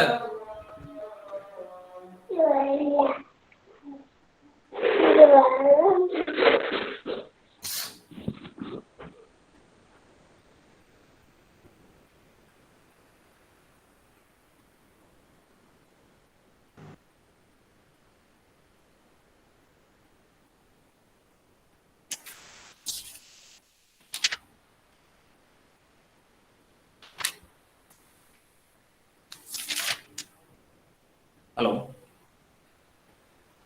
ഓക്കെയാണ് സാർ, തുടരാം. ഓക്കെ. അപ്പോ നമ്മൾ ഈ ഈ ഈ ഒരു സംവിധാനത്തിൽ സൈബർ സൈബർ സംവിധാനത്തിന്റെ ഒരുപാട് പ്രശ്നങ്ങളുണ്ട്. തീർച്ചയായിട്ടും നിങ്ങൾ മനസ്സിലാക്കും എന്ന് കരുതുന്നു. നമുക്കൊരു ഡയറക്റ്റ് ക്ലാസ്സിൽ ചെയ്ത രീതിയിലുള്ള ഒരു തരത്തിലുള്ളൊരു അതിൻ്റെ ഒരു പൂർത്തീകരണത്തിൽ നമുക്കൊരിക്കലും ഇത് ചെയ്യാൻ പറ്റില്ല. ഓക്കെ, എന്തായാലും നിങ്ങൾ മനസ്സിലാക്കുന്നു വിചാരിക്കുന്നു. അപ്പോ നിങ്ങൾ ഈ നമ്മളിപ്പോ ഇരുന്നുകൊണ്ടിരിക്കുന്ന ഈ 4 ചുവരുകൾക്കപ്പുറത്തേക്ക് നിങ്ങളുടെ ശബ്ദവും സാന്നിധ്യവും ഉറപ്പുവരുത്താൻ, സമൂഹത്തിന്റെ വളർച്ചയുടെ പടവുകളിൽ നിങ്ങളുടെ വിയർപ്പുതുള്ളികൾ കൊണ്ട് നിങ്ങളുടെ മനോഹരമായ പേരുകൾ എഴുതി ചേർക്കാൻ ആത്മാർത്ഥമായി നിങ്ങൾ ആഗ്രഹിക്കുന്നുണ്ടെങ്കിൽ ഇന്നത്തെ ഈ പരിപാടി കഴിഞ്ഞു പോകുമ്പോൾ തീർച്ചയായും നിങ്ങൾ ഒരു തീരുമാനമെടുക്കുക. നാളെയുടെ നേട്ടങ്ങളുടെ സൗധങ്ങൾ ഞങ്ങൾ കെട്ടിപ്പോകും. നാളെയുടെ ജീവിത സൗന്ദര്യം ഞങ്ങൾ ആസ്വദിക്കും. നാളെ ഞങ്ങൾ സമൂഹത്താൽ ആരാധിക്കപ്പെടും, ബഹുമാനിക്കപ്പെടുന്ന ഒരു വ്യക്തിത്വമായി മാറിത്തീരും. അപ്പം നേരത്തെ ഞാൻ സൂചിപ്പിച്ച ഒരു ഇന്റർവ്യൂവിൽ അമേരിക്കൻ പ്രസിഡന്റ് ബരാക് ഒബാമയോട് ഒരു ഇന്റർവ്യൂവർ ചോദിച്ചു, ലോകത്തിൽ ഏറ്റവും കൂടുതൽ തങ്ങളെ സ്വാധീനിച്ച വ്യക്തിത്വം ആരാണ്? ലോകത്തിൽ ഏറ്റവും കൂടുതൽ ആർക്കെങ്കിലും ആ ചോദ്യത്തിനുള്ള ഉത്തരം അറിയാമെങ്കിൽ ഒന്ന് ഒരു ഓഡിയോ ചെയ്ത് പറയാം. ബരാക് ഒബാമയോട്, അമേരിക്കയുടെ 44ാമത്തെ പ്രസിഡന്റ് ആയിരുന്ന ബരാക് ഒബാമയോട് ഒരു ഇന്റർവ്യൂ ചോദിച്ചാണ്, താങ്കൾ ഏറ്റവും കൂടുതൽ സ്വാധീനിച്ച വ്യക്തിത്വം ആരായിരിക്കാം? നിങ്ങളുടെ ഉള്ളിലൊക്കെ ഒരു സംശയമാണ്. എബ്രഹാം ലിങ്കൻ ചിലപ്പോൾ ആയേക്കാം. Abraham Lincoln, Martin Luther king. അമേരിക്കയിൽ ആയിരക്കണക്കിന് വരുന്ന സാമൂഹിക സാംസ്കാരിക സാഹിത്യ രംഗത്തെ നിരവധി ആയിരക്കണക്കിന് വരുന്ന വ്യക്തിത്വങ്ങളുണ്ട്. നമ്മളെ മനസ്സിലേക്ക് വരുന്ന പല പേരുകളുണ്ട്. ഇതേപോലെ തന്നെ Abraham Lincoln, Martin Luther king പോലുള്ള ഒരുപാട് പേരുകൾ നമ്മുടെ മനസ്സിലേക്ക് കടന്നു വരുന്നുണ്ട്. ഇവരിൽ ആരെങ്കിലും ഒക്കെ ആയിരിക്കാം ബരാക് ഒബാമ പറഞ്ഞത്, അല്ലെങ്കിൽ അദ്ദേഹത്തിനെ തന്നെ മുൻഗാമികൾ ആയിട്ടുള്ള പല പ്രസിഡന്റുമാരെ കുറിച്ചോ ആരെങ്കിലും കുറവുണ്ടോ, വിൻസ്റ്റൺ ചർച്ചിലിനെ കുറിച്ചോ, എഴുത്തുകാരനെ, അങ്ങനെയുള്ള ആരെങ്കിലും പറഞ്ഞിട്ടുണ്ടാവാം എന്ന് നമ്മൾ കരുതും. പക്ഷെ ഈ തരത്തിലുള്ള ചിന്തകൾക്കിടയിൽ ആ ഇന്റർവ്യൂവർക്ക് ബരാക് ഒബാമ കൊടുത്ത ഉത്തരം ഇതായിരുന്നു. ആഗോള ഭൂപടത്തിൽ അങ്ങകലെ ത്രികോണാകൃതിയിൽ ഒരു രാജ്യമുണ്ട്. ആ രാജ്യത്തിന് സ്വാതന്ത്ര്യം ലഭിക്കാൻ അഹോരാത്രം പ്രയത്നിച്ച എല്ലും തോലുമായ ഒരു മനുഷ്യനുണ്ട്. ആ മനുഷ്യന്റെ പേര് പറയുമ്പോൾ നിങ്ങൾ നോക്കണം, ഒരു അയൽക്കൂട്ടം കൺവീനർ പോലും ആവാത്ത മനുഷ്യൻ, ഒരു പഞ്ചായത്ത് പ്രസിഡന്റ്, ഒരു അയൽക്കൂട്ടം കൺവീനറോ പോലും ആവാത്ത ഒരു മനുഷ്യന്റെ പേര് പറയണമെങ്കിൽ 1947 ഇന്ത്യക്ക് സ്വാതന്ത്ര്യം ലഭിക്കാൻ അഹോരാത്രം പ്രയത്നിച്ച എല്ലും തോലുമായ മനുഷ്യൻ. നമുക്ക് മനസ്സിലായി ആരാണെന്ന് അല്ലെ? മഹാത്മാഗാന്ധിയുടെ പേര് പറയണമെങ്കിൽ നിങ്ങൾ ഒന്ന് ഓർത്ത് നോക്കുക. മഹാത്മാഗാന്ധിയുടെ പേര് പറയണം. അപ്പൊ നമുക്കറിയാം, അതായത്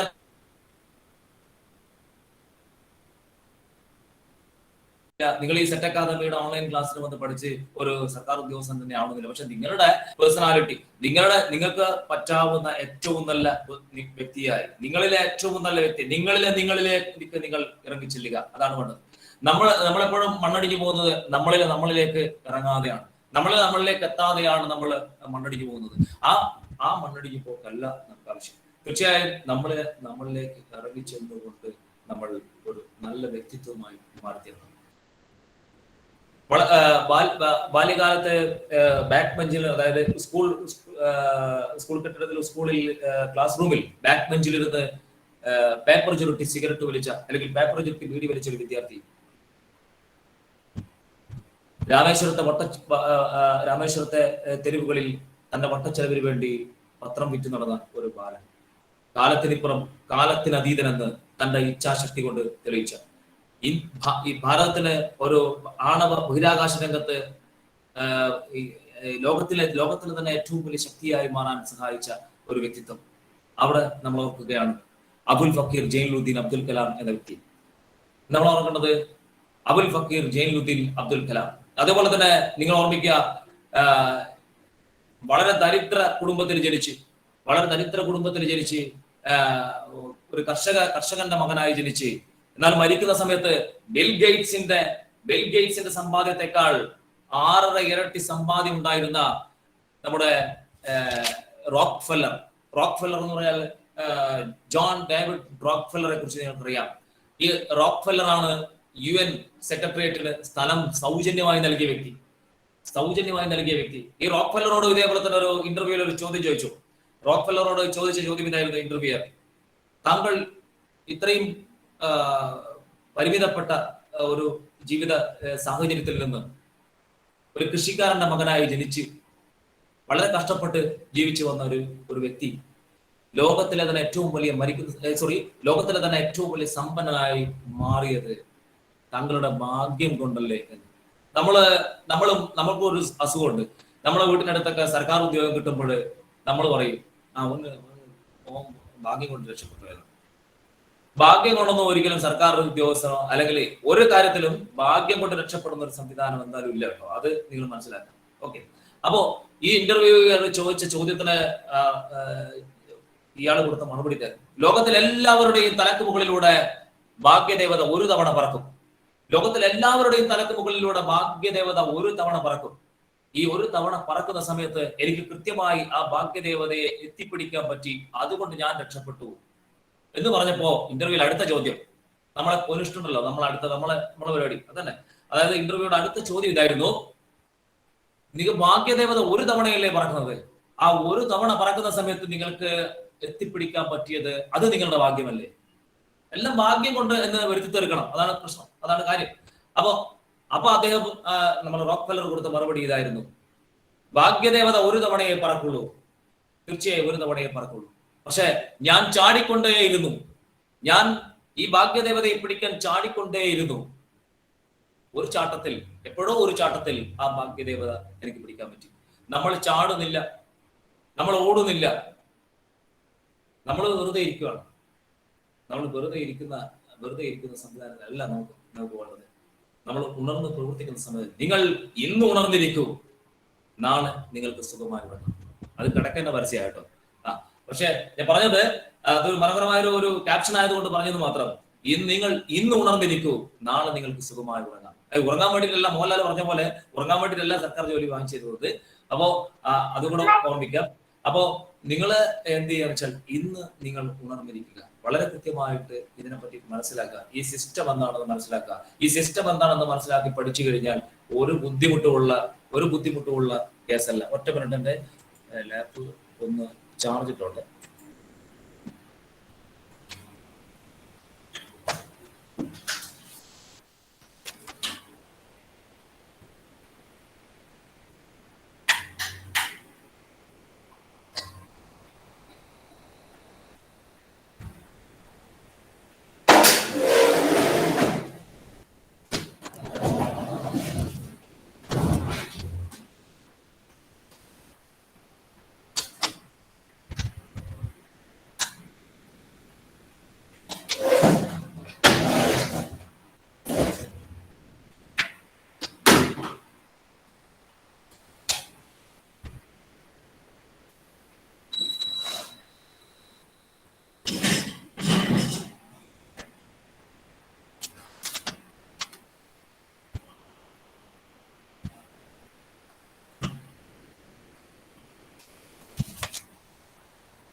ഓക്കെ, ക്ഷമിക്കണം, അത് ലാപ്പ് ചാർജ് വെക്കാൻ പറ്റുമോ? ഓക്കെ, അപ്പോ നമുക്ക് വേണ്ടത് ഈ പറയുന്ന രീതിയിലുള്ള ഒരു സിസ്റ്റമാറ്റിക് ആയിട്ടുള്ള പഠനമാണ്. അവിടെ നിങ്ങൾ മനസ്സിലാക്കേണ്ട ഒരു കാര്യം, പി എസ് സി വളരെ ബുദ്ധിമുട്ടുള്ള ഒരു സംഭവമാണ് കേട്ടോ, വളരെ ബുദ്ധിമുട്ടുള്ള ഒരു സംഭവമാണ്. പക്ഷെ കാര്യങ്ങൾ മനസ്സിലാക്കി, സംഭവം എങ്ങനെ പഠിക്കണം എന്ന് മനസ്സിലാക്കി പോയി കഴിഞ്ഞാൽ ഒരു ബുദ്ധിമുട്ടില്ലാത്ത കാരണം, പ്രത്യേകിച്ച് അടുത്ത ഘട്ടത്തിൽ ഈ ഒരു കാലഘട്ടത്തിൽ പി എസ് സിയുടെ പുതിയ മാറ്റങ്ങളിലെ ഒരു കാലഘട്ടത്തിൽ കുറച്ചുകൂടി ബുദ്ധിമുട്ടാവുകയാണ് പി എസ് സി. പക്ഷെ അവിടെയും നിങ്ങൾ മനസ്സിലാക്കേണ്ടത്, നിങ്ങളുടെ ചില ടെക്നിക്കുകളും കാര്യങ്ങളും പഠനത്തിൽ ഉപയോഗപ്പെടുത്തി കഴിഞ്ഞാൽ വളരെ സിമ്പിളായിട്ട് പഠിച്ചു പോകാവുന്ന കാര്യങ്ങളെ ഈ PSCക്ക് അല്ലെങ്കിൽ ഈ മത്സര പരീക്ഷകളിൽ ഉള്ളൂ എന്നത് കൂടെ മനസ്സിലായി കഴിഞ്ഞാൽ നിങ്ങൾക്ക് വളരെ നന്നായിട്ട് മുന്നോട്ട് പോകാൻ പറ്റും. അപ്പൊ ഇനി നമ്മൾ അടുത്തൊരു സെഷനിൽ നമ്മൾ പറയാൻ ഉദ്ദേശിക്കുന്നത് എങ്ങനെ പഠിക്കണം, എന്ത് പഠിക്കണം. ആദ്യം നമ്മൾ പറയാം പ്രിലിമിനറി എക്സാം ഈ LDC ഉൾപ്പെടെയുള്ള LDC ആണ് നമ്മൾ പാവപ്പെട്ടവരുടെ IAS അല്ലെങ്കിൽ നമ്മൾ ഏറ്റവും കൂടുതൽ നിയമനം നടക്കുന്ന ഇതുമായി ബന്ധപ്പെട്ട് നമ്മൾ LDC ആണ് നമ്മൾ ഫോക്കസ് ചെയ്യാറുള്ളത്. പക്ഷെ എല്ലാ പരീക്ഷകളിലും നിയമനം നടക്കും. നമുക്ക് ഒരു ഒഴിവേ ആവശ്യമുള്ളൂ. ഞാൻ പരീക്ഷ എഴുതുമ്പോൾ ഞാൻ ചിന്തിക്കേണ്ടത്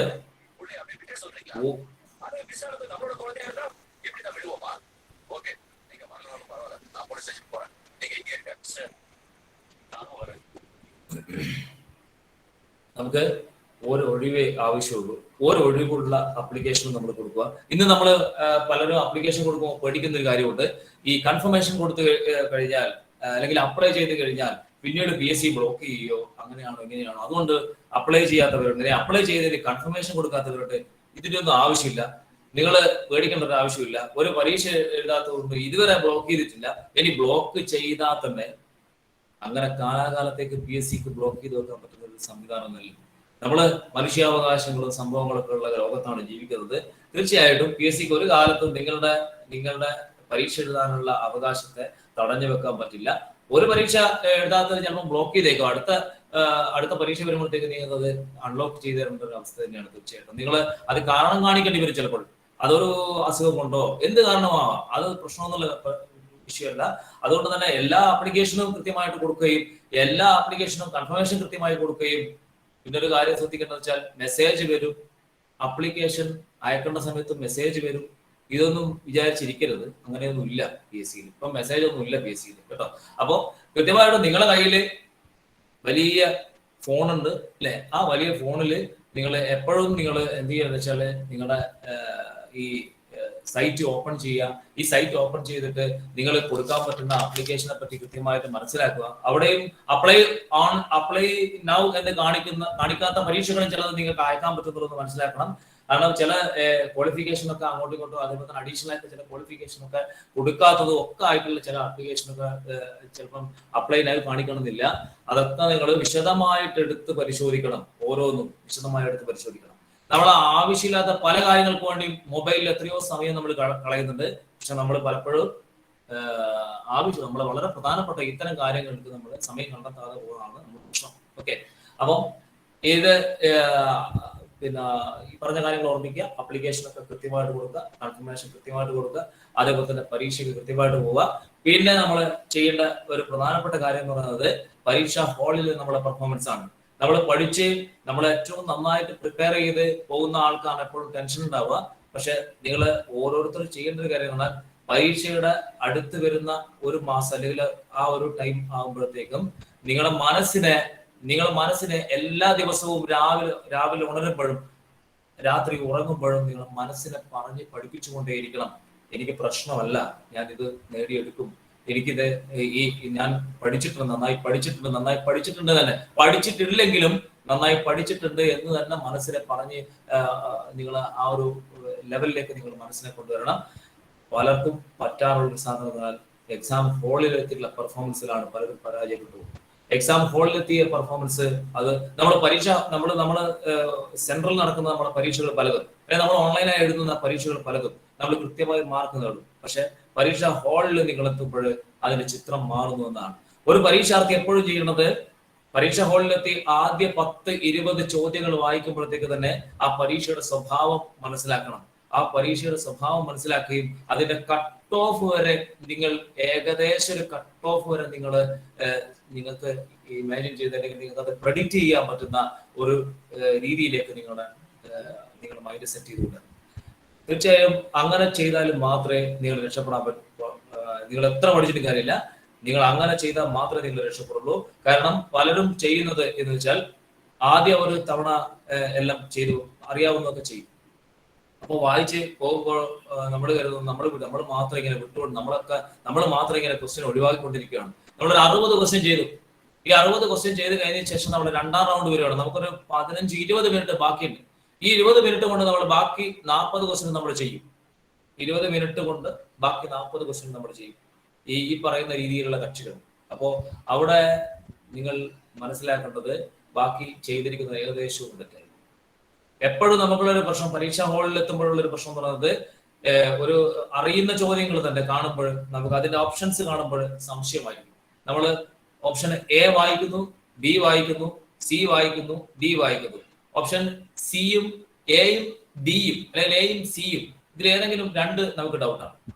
അപ്പൊ നമ്മള് എയിലേക്കും സിയിലേക്കും നമ്മളെ കണ്ണിങ്ങനെ മാറും. അതാണോ ഇതാണോ, തിരിച്ച് ഇതാണോ അതാണോ, അങ്ങനെ അതാണോ ഇതാണോ.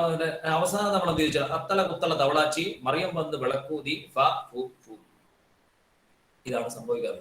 അവസാനം ഫു തന്നെയാണ്. 1/3 മാർക്ക് പോകും. പുതിയ ആൾക്കാർ മനസ്സിലാക്കുക, ഇതിനെപ്പറ്റി അറിയാത്ത ആൾക്കാർ മനസ്സിലാക്കുക, PSC പരീക്ഷയിൽ നെഗറ്റീവ് മാർക്ക് എന്ന് പറയുന്ന ഒരു സംവിധാനമുണ്ട്. ഈ നെഗറ്റീവ് മാർക്കാണ് പലരുടെയും ഭാവി നിർണ്ണയിക്കുന്നത്. അപ്പോ ഈ പറയുന്ന രീതിയിൽ 1/3 എന്ന് പറയുന്നത് ഒരു മാർക്ക്, ആ ക്വസ്റ്റ്യന്റെ മാർക്ക് പോയി പോട്ടെ, അത് ഓൾറെഡി നിങ്ങൾ തെറ്റിച്ചു, അത് പോയി. ദെൻ 1/3 ആ തെറ്റിച്ചതിനുള്ള പണിഷ്മെന്റ്, പെനാൽറ്റി ഉണ്ട്. ആ തെറ്റിച്ചതിന് 1/3 നിങ്ങൾക്ക് എവിടെയെങ്കിലും ശരിയുണ്ടെങ്കിൽ അതിൽ നിങ്ങൾ എടുക്കും. 1/3 എന്ന് പറയുമ്പോൾ നിങ്ങളായിരിക്കും 3 തെറ്റ് വന്നാലേ ഒരു മാർക്ക് പോകും. അതല്ല, ഒരു തെറ്റിന് 1/3 മാർക്ക് പോകും. അതാണ് നിങ്ങൾ കട്ട് ഓഫ് ഒക്കെ വരുമ്പോൾ ശ്രദ്ധിച്ചാൽ മതി. 66.33 നിങ്ങളെ മാർക്ക് വരുമ്പോൾ ശ്രദ്ധിച്ചാൽ മതി 60.67 ഈ രീതിയിലാണ് മാർക്ക്. അതായത് നിങ്ങളെ മൈനസ് മാർക്ക് കഴിച്ചു. ഈ മൈനസ് മാർക്ക് വരുത്താതെ പരീക്ഷയിൽ നിന്ന് മാർക്ക് രക്ഷപ്പെട്ടു. ഇപ്പൊ ഞാനൊരു വളരെ പ്രധാനപ്പെട്ട, വെറുതെ പറയുന്നതല്ല, ഈ കഴിഞ്ഞ ലാസ്റ്റ് ഗ്രേഡ് പരീക്ഷയ്ക്ക് ആദ്യമായി പരീക്ഷ എഴുതിയ ഒരു ഉദ്യോഗാർത്ഥി, ആദ്യമോ അവസാനമാണ്, കാരണം അവർക്ക് അടുക്കളയിൽ ഒതുങ്ങിപ്പോയ ഒരു ലേഡിയാണ്. അപ്പോ അവര് ആദ്യമായിട്ട് ഈ പ്രാവശ്യം ലാസ്റ്റ് ഗ്രേഡ് പരീക്ഷ എഴുതാൻ, PSC പരീക്ഷ എഴുതാൻ പോയി. ഏജ് ഓവറായി. ഇപ്പൊ ഏജ് ഓവറായി, ഇനിയും പരീക്ഷ കൊടുത്തില്ല. ഈ കക്ഷി പരീക്ഷയ്ക്ക് പോകുമ്പോൾ ഞാൻ കൊടുത്തൊരു നിർദ്ദേശം ഉണ്ടായിരുന്നു. കുറച്ചൊക്കെ പഠിക്കുക. ഞാൻ പറഞ്ഞു, നിങ്ങൾ ടെൻഷൻ അടിക്കണ്ട, ആദ്യത്തെ അവസാനത്തെ പരീക്ഷയാണ്, എന്തായാലും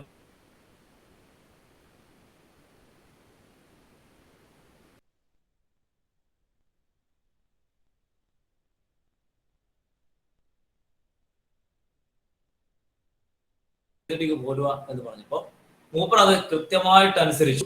കൃത്യമായിട്ട് അത് അറിയാവുന്ന ക്വസ്റ്റ്യൻസ് മാത്രം അറ്റൻഡ് ചെയ്തിരിക്കും പോന്നു. എന്നോട് വന്നിട്ട് പറഞ്ഞു, ആൻസർ കീ നോക്കി, പ്രൊഫഷണൽ ആൻസർ കീ വന്നതിന് ശേഷമാണ് വിളിച്ചത്. ആൻസർ കീ നോക്കി 55 ക്വസ്റ്റ്യൻ ഞാൻ ചെയ്തു, 55 മാർക്കാണ് കിട്ടുന്നത്. ഇത് നമിക്കണം. അങ്ങനെയൊന്നും ഒരാൾക്കും പറ്റില്ല. ഞാൻ പറയുന്നത് ഒരാൾക്കും പറ്റാത്തൊരു കാര്യമാണ്. അത് മീൻസ്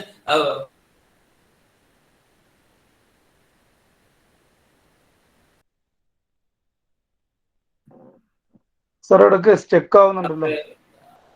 1-2 മാസമാണ് പഠിച്ചത്. അതുകൊണ്ട് തന്നെ വലിയ ബുദ്ധിമുട്ടില്ല, ആ ടെൻഷനില്ല.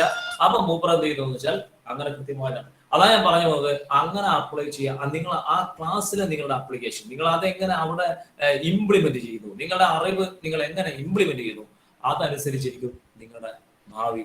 ഒരു സംശയമുണ്ട്.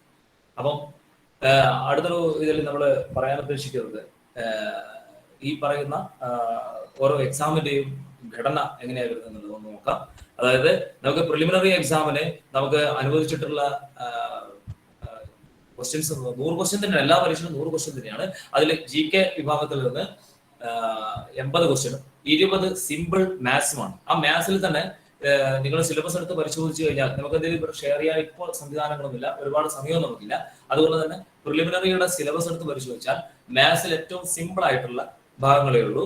ഈ നമ്മുടെ സാധാരണ മാത്സിന് നമുക്ക് ഒരു 10-25ഓളം ഹെഡിങ്ങുകൾ നമുക്ക് പഠിക്കാനുണ്ട്. അതിൽ തന്നെ എനിക്ക് തോന്നുന്നു ഒരു 10-16 ഹെഡിങ്ങുകൾ മാത്രമേ, സിമ്പിൾ ആയിട്ടുള്ള ഹെഡിങ്ങുകൾ മാത്രമേ പ്രിലിമിനറി എക്സാമിൽ പഠിക്കാനുള്ളൂ. ദെൻ നമ്മൾ മെയിൻ എക്സാമിലേക്ക് വരുമ്പോൾ പല എക്സാമിനും ഇപ്പോൾ ചെറിയ ചെറിയ ടോപ്പിക്കുകൾ ഏഡ് ചെയ്യുന്നുണ്ട്. പൊതുവിൽ നമ്മൾ പറയാം, പൊതുവിൽ നമ്മളിപ്പോൾ LDC എക്സാമിന്റെ മെയിൻ എക്സാമിൽ വരുമ്പോൾ നമുക്ക് വരുന്നതെന്ന് വെച്ചാൽ ഈ പറയുന്ന രീതിയിൽ തന്നെ ഒരു 50 GK, അതേപോലെ തന്നെ 10, നേരത്തെ ഇംഗ്ലീഷ് 20 ക്വസ്റ്റ്യൻ ഉണ്ടായിരുന്നു. ഇപ്പൊ 10 ക്വസ്റ്റ്യൻ മാത്രമാണ് ഇംഗ്ലീഷ് ഉള്ളത്. അതേപോലെ തന്നെ 10 മലയാളം, അതേപോലെ തന്നെ 10 മാത്സ് എന്ന രീതിയിലൊക്കെ ആയിട്ട് ഘടനയിൽ ചെറിയ മാറ്റങ്ങൾ ഉണ്ടായിരുന്നു. പിന്നെ എന്ത് ചെയ്യുന്നുണ്ട് പുതിയതായി ഇപ്പൊ പോലീസ് കോൺസ്റ്റബിൾ എക്സാമിന് ഇപ്പം നിയമങ്ങൾ, അതായത് IPC sections, IPC Indian penal code, അതേപോലെ തന്നെ CRPC അതിൽ കുറച്ച് സെക്ഷൻസും കാര്യങ്ങളൊക്കെ പഠിക്കാനൊക്കെ വന്നിട്ടുണ്ട്. അതേപോലെ നമ്മുടെ ഫയർമാൻ എക്സാമിന് നമ്മുടെ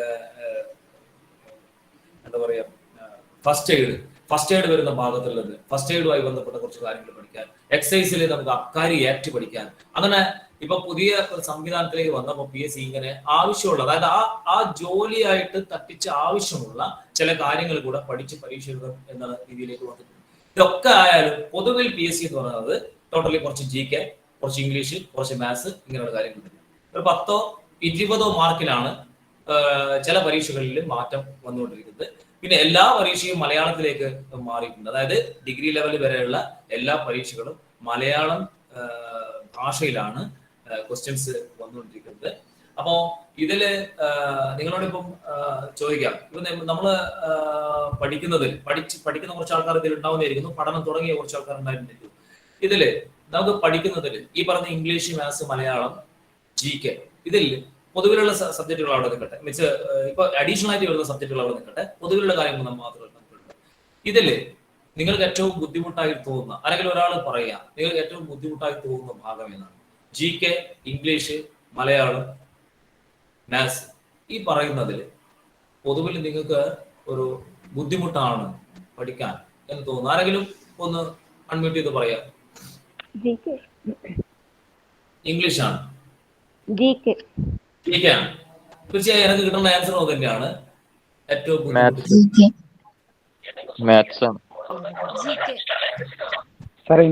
ഇംഗ്ലീഷാണ് കുറച്ച് ബുദ്ധിമുട്ട്.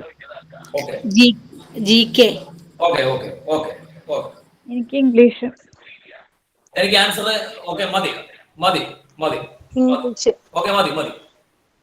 ഓക്കെ, അപ്പോ എനിക്ക് കിട്ടുന്ന ആൻസർ ആദ്യം കിട്ടി. ആദ്യത്തെ ആള് തന്നെ പറഞ്ഞു, ദിനിത തന്നെ പറഞ്ഞു ഏറ്റവും ബുദ്ധിമുട്ട് GK. അതിലൊരു സംശയമില്ല. ബാക്കി പറഞ്ഞ ആൾക്കാരോടെല്ലാം ഉള്ള ഉത്തരവാണിത്. ഈ മാത്സ്, മലയാളം, ഇംഗ്ലീഷ് ഒക്കെ പറഞ്ഞ ആൾക്കാരോട് പറയാണ്, മാത്സും മലയാളവും ഇംഗ്ലീഷും നല്ല ബുദ്ധിമുട്ട് GK തന്നെയാണ്, ഒരു സംശയമില്ല. അപ്പോ അതിന്റെ പ്രധാനപ്പെട്ട കാരണം എന്ന് പറയുന്നത്, ഈ GK ഇന്നും പല ഘട്ടങ്ങളിലും പല പരീക്ഷകൾക്കും ഇന്നേ ഭാഗം മുതൽ ഇന്നേ ഭാഗം വരെ വരുള്ളൂ എന്നൊക്കെ പറയും. ഇപ്പം സ്വാതന്ത്ര്യാനന്തര കാലഘട്ടം, അല്ലെങ്കിൽ 1957 മുതൽ ഇങ്ങോട്ട്, 47 മുതൽ ഇങ്ങോട്ട് എന്നൊക്കെ പറയുന്നുണ്ട്. പക്ഷെ GK ഒരു പിടിയുമില്ല. എവിടെ, എങ്ങനെ, ഏത് ചോദ്യം അല്ലെങ്കിൽ ഏത് ഏരിയ എന്ന രീതിയിൽ ഒരു സാധനമില്ല. നേരെ മറിച്ച് ഇംഗ്ലീഷ്, മാത്സിനും മലയാളത്തിനൊക്കെ ഒരു പിടിയുണ്ട്. അതൊരു സേഫ് സോണാണ് ശരിക്കും. നിങ്ങള് 10 മാർക്കല്ലേ, അത് അത്ര പഠിച്ചാൽ മതി എന്ന രീതിയിൽ വെക്കുന്ന ആൾക്കാരുണ്ടെങ്കിൽ തീർച്ചയായും മനസ്സിലാക്കുക, ഒരു പരീക്ഷയിൽ നിങ്ങളുടെ റാങ്ക് നിർണ്ണയിക്കുന്ന ചോദ്യങ്ങൾ ഇംഗ്ലീഷും, മാത്സും, മലയാളവും തന്നെയാണ്. അതിനുശേഷം, അതായത് ഏറ്റവും സേഫ് ആയിട്ടുള്ള മാർക്ക്, അത് റാങ്ക് നിർണ്ണയിക്കുന്നത് മാത്രമല്ല, ഏറ്റവും സേഫ് ആയിട്ടുള്ള മാർക്ക് ഇംഗ്ലീഷ്, മാത്സ്, മലയാളം തന്നെയാണ്. പഠിച്ചാൽ കിട്ടും. പഠിച്ചാൽ നിങ്ങൾക്ക് എളുപ്പത്തിൽ അത് മാർക്ക് സ്കോർ ചെയ്യാൻ പറ്റുന്ന സാധനമാണ്. ഏതോ ഒരു മൈക്ക് ഓപ്പൺ ആണ്, ടിവിയുടെ കാര്യം.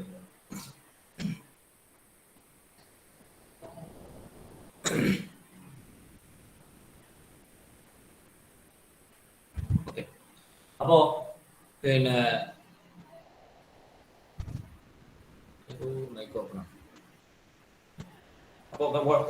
അപ്പൊ ഇംഗ്ലീഷും, മാത്സും, മലയാളവും ഒക്കെ നമുക്ക് പഠിച്ചാൽ എളുപ്പത്തിൽ സ്കോർ ചെയ്യാൻ പറ്റുന്ന മാർക്കുകളാണ്. എന്നാൽ GK ഈ പറയുന്ന പ്രശ്നം, എന്നാൽ GKയും എളുപ്പമാണ് എന്ന് ലാസ്റ്റ് ഞാൻ പറയും. എന്താണെന്ന് വെച്ചാൽ GKയില് നമ്മൾ പ്രശ്നം പറയുന്നത് പഠിച്ചാൽ മറന്നു പോകുന്നതും അത് ഒരുപാട് ഏരിയ ഉള്ളതും ഒക്കെ ആയിട്ടുള്ള കാര്യങ്ങളാണ്. പക്ഷെ നിങ്ങൾ എന്ത് ചെയ്യണമെന്ന് വെച്ചാൽ, ഏത് മേഖലയും, GK ആയാലും ഇംഗ്ലീഷ് ആയാലും ഏത് മേഖലയായാലും PSC ഉദ്യോഗാർത്ഥി പഠിക്കുമ്പോൾ, അല്ലെ മത്സരാർത്ഥി പഠിക്കുമ്പോൾ, മത്സര പരീക്ഷകൾക്ക് വേണ്ടി പഠിക്കുമ്പോൾ, അതിനൊരു നമ്മൾ സ്കൂളിൽ പഠിക്കുന്നത് പോലെ ഇങ്ങനെ ബൈഹാർട്ട് പഠിച്ചിങ്ങനെ കുറെ പോകുന്നതല്ല ചെയ്യേണ്ടത്.